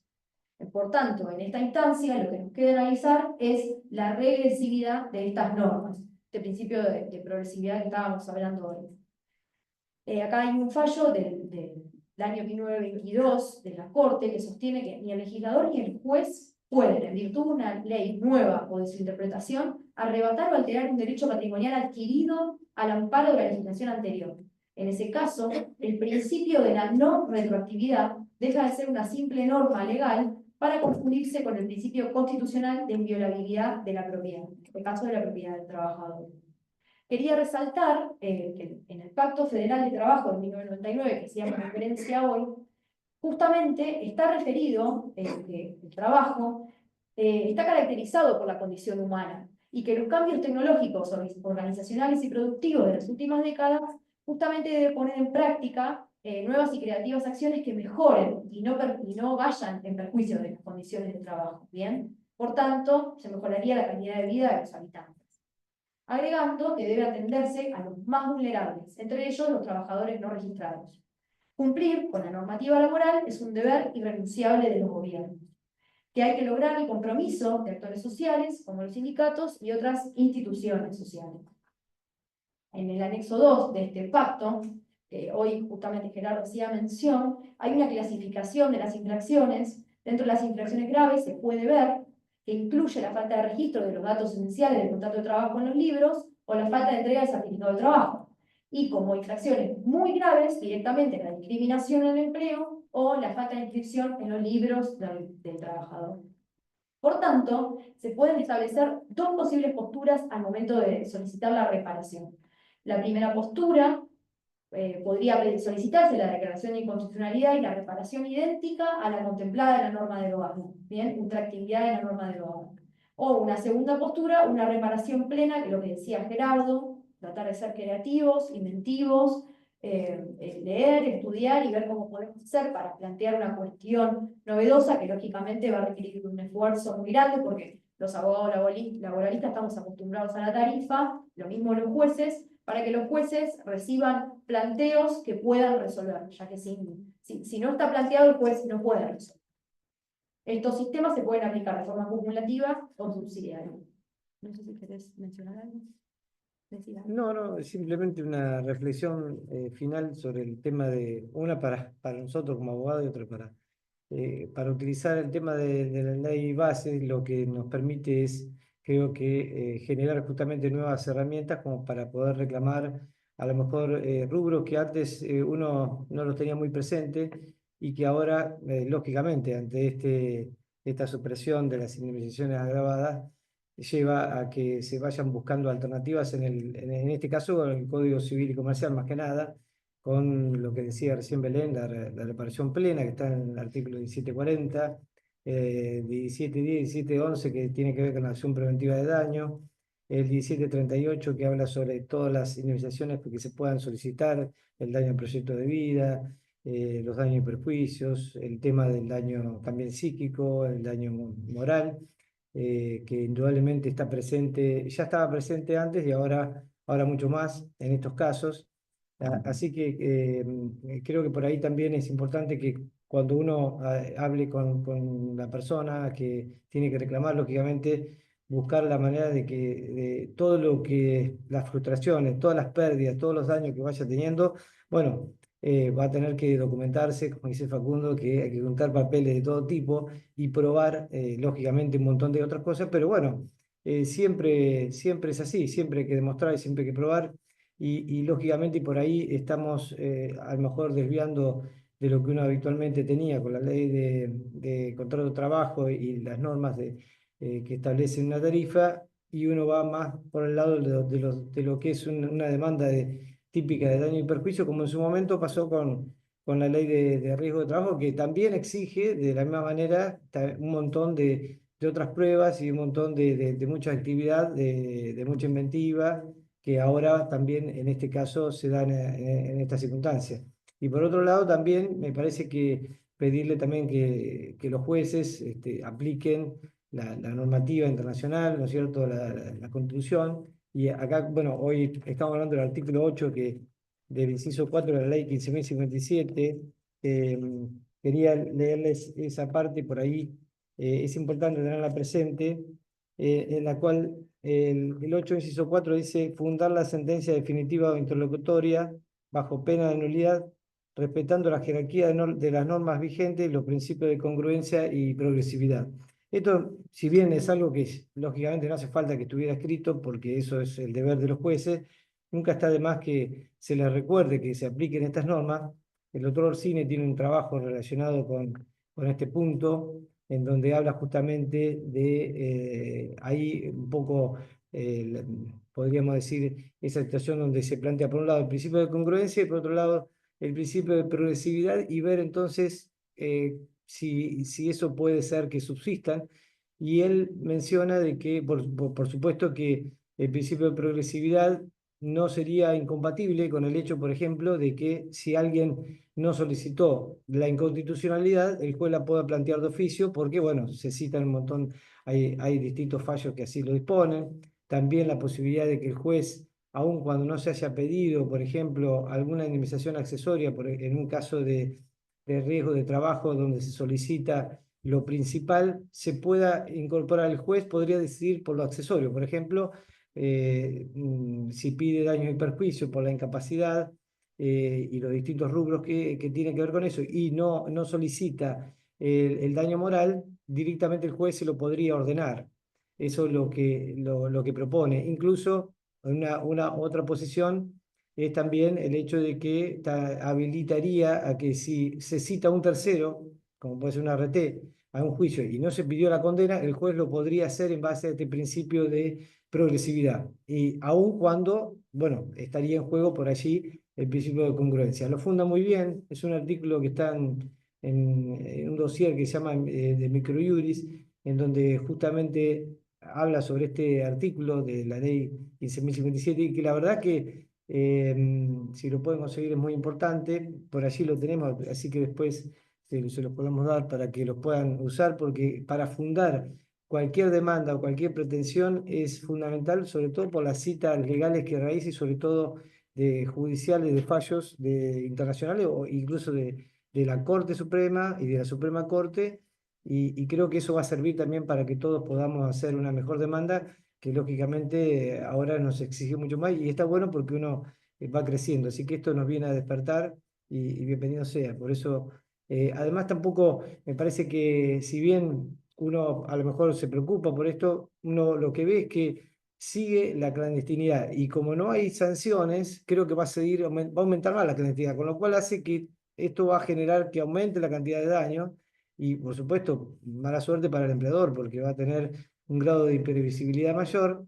Y por ejemplo, incluso hasta servirá para los trámites de juicio de alimentos, ¿no? Porque yo pensaba, recién decía, el trabajo de los colaboradores, que se acaba de reglamentar para que entonces el trabajador independiente hicieron un padrón donde después los colaboradores tienen que aceptar dentro de las 72 horas lo que hace este hombre, el trabajador independiente, que lo suma a ese emprendimiento. El trabajador independiente debe identificar el nombre de fantasía del emprendimiento, decir cuándo empieza y cuándo termina, con lo cual directamente estaría dando un montón de datos que le servirá a las personas que reclaman juicio de alimentos, que muchas veces no se pueden conseguir dónde trabaja una persona que está en la construcción, por ejemplo, porque esto va más por ese lado.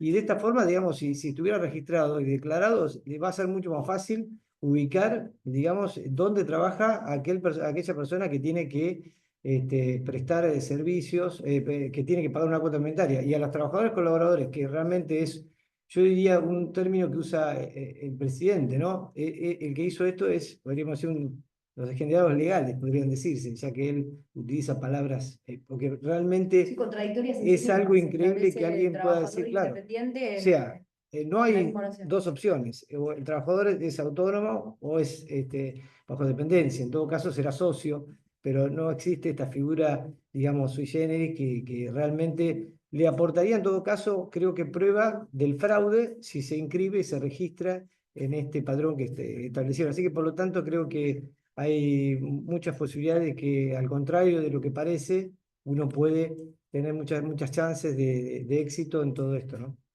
Eso son. Bueno, gracias.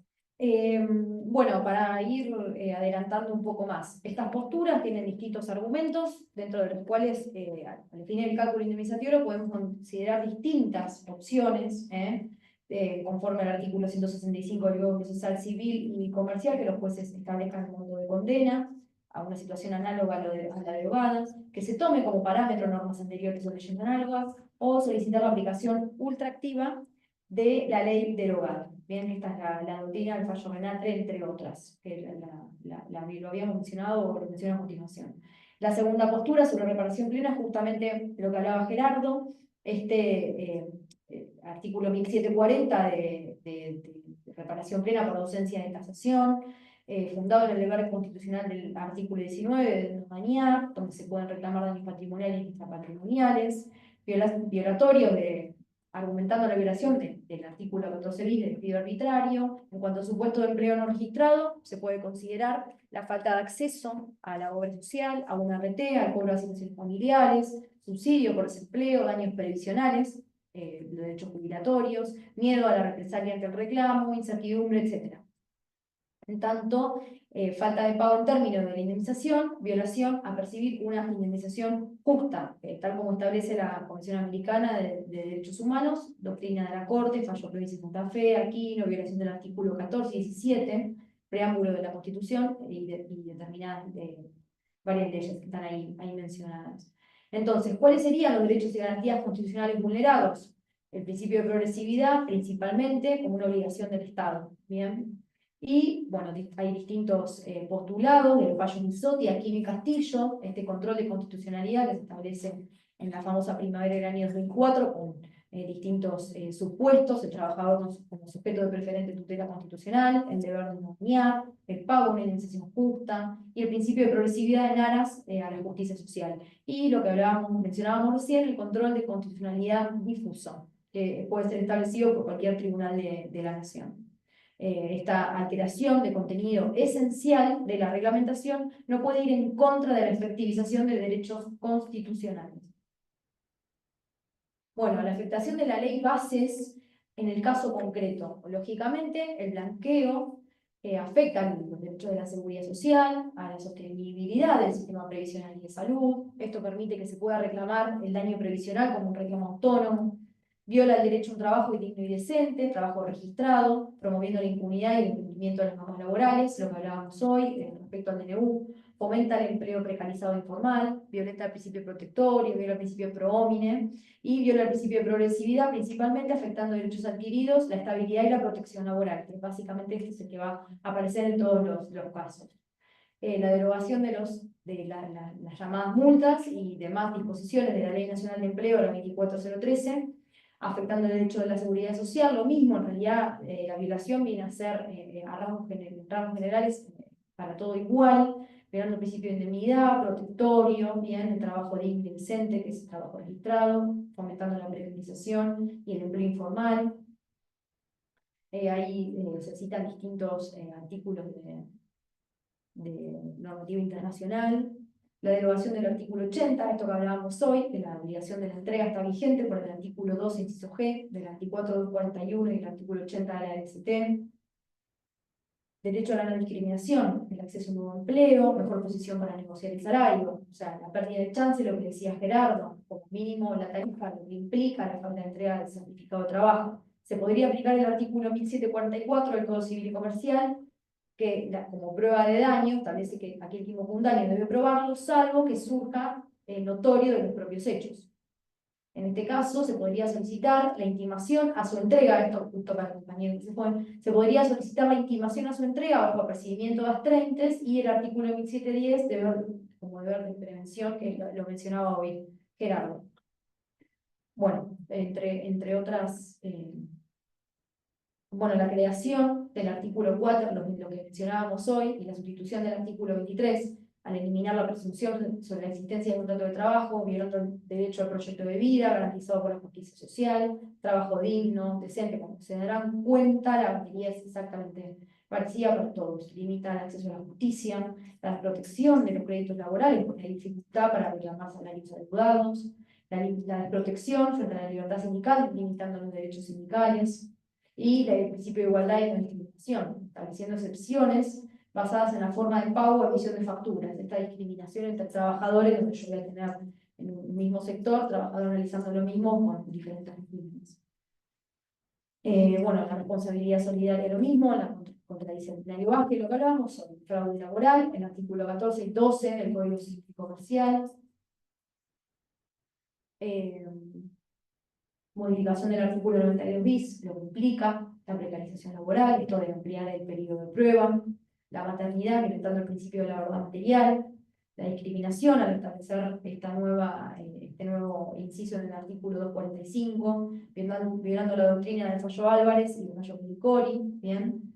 La carga de la prueba, que establece a cargo del trabajador, violando el acceso a la justicia y la protección contra la discriminación. Viola el principio de reparación plena, no permite la reparación. Bueno, lo que hablábamos también recién, trabajadores independientes con colaboradores, la potencia del fraude, con cotizaciones inferiores, dando el derecho a la seguridad social, el trabajador, violación al principio protectorio, nómina de progresividad. Yo de progresividad lo marco justamente con verde por esto de lo que nos interesa.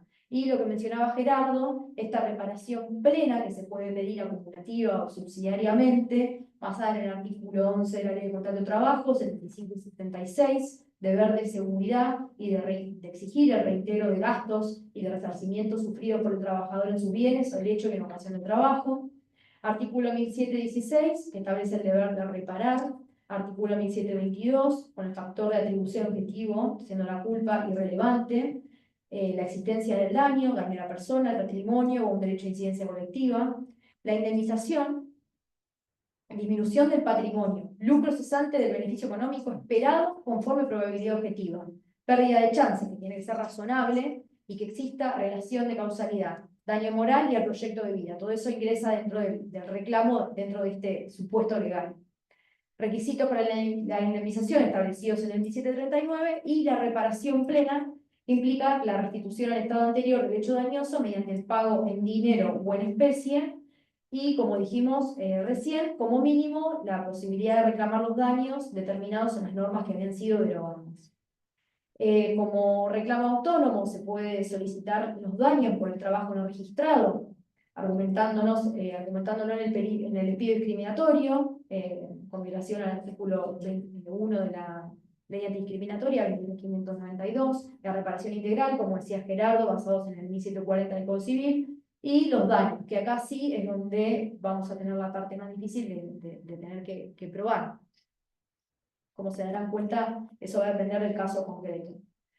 O el daño previsional, que también puede ser un reclamo autónomo, la acción preventiva de daño, por ejemplo, cuando recién mencionábamos la intimación para ingresar aportes, el daño por la falta de aportes, y en el caso de que esos daños se puedan acreditar, cuáles serían, la falta de acceder a una jubilación, de tener que iniciar una moratoria y obviamente encontrar reducido el haber por no haberse aportado por la totalidad de la remuneración. Hay sentencias sobre la ley bases que Juan las mencionó el miércoles pasado, lógicamente algunas regresivas, la más importante e interesante es el fallo Gutiérrez de noviembre de este año del Tribunal 1 de San Miguel, que justamente se refiere sobre la naturaleza de las multas de la Ley Nacional de Empleo, en donde no se aplica el principio de la ley penal más benigna, pero sí refiere que son multas de conformidad con su estructura y función. Sin embargo, no tiene naturaleza penal, es decir, se encuentran excluidas de la regla que establece el artículo 2 del Código Penal. Las conductas reprobadas están vinculadas a la condición de sujeto de preferente tutela constitucional. Y para ello invoca el artículo 14 bis y los derechos fundamentales y derechos humanos que están establecidos en nuestro sistema legal desde el año 1994. Refiere que el bien jurídico tutelado es el patrimonio del trabajador y justamente cita una doctrina legal de la Corte, Galarza, del 7 de septiembre del año 2016, que refiere que en tanto no pueden ser interpretadas en sentido restrictivo en beneficio del empleador evasor. Ello contraría en prevenir la evasión fiscal, que es el objetivo de la Ley Nacional de Empleo, y promover la registración laboral, además del principio protectorio y la regla del indubio pro operario del artículo 9 que mencionábamos hoy.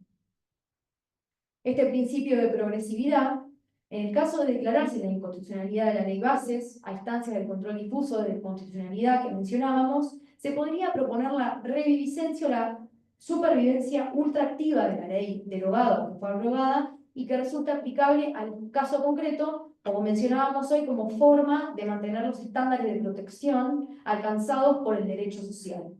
Ello sin perjuicio de los reclamos autónomos que mencionábamos hoy o otras vías de reparación. Hay un artículo denominado La residencia y la norma social de los doctores Nicolás Mestina y Eduardo Curruchet, en donde se reconoce la resiliencia de la norma social, esta norma social en clave protectoria y como pauta mínima de protección, que aún derogada puede continuar proveyendo la solución del caso a instancias de control difuso de constitucionalidad y justamente por el mandato protectorio y de no regresividad.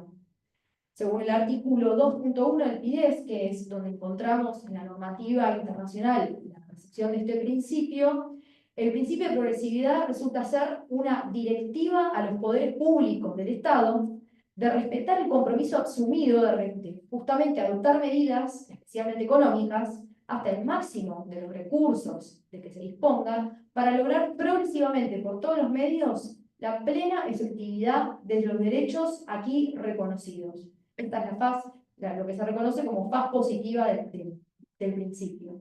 Lo que implica la directiva a estos poderes públicos del Estado de abstenerse de retroceder en la situación de protección que ha alcanzado un determinado derecho social, la faz negativa.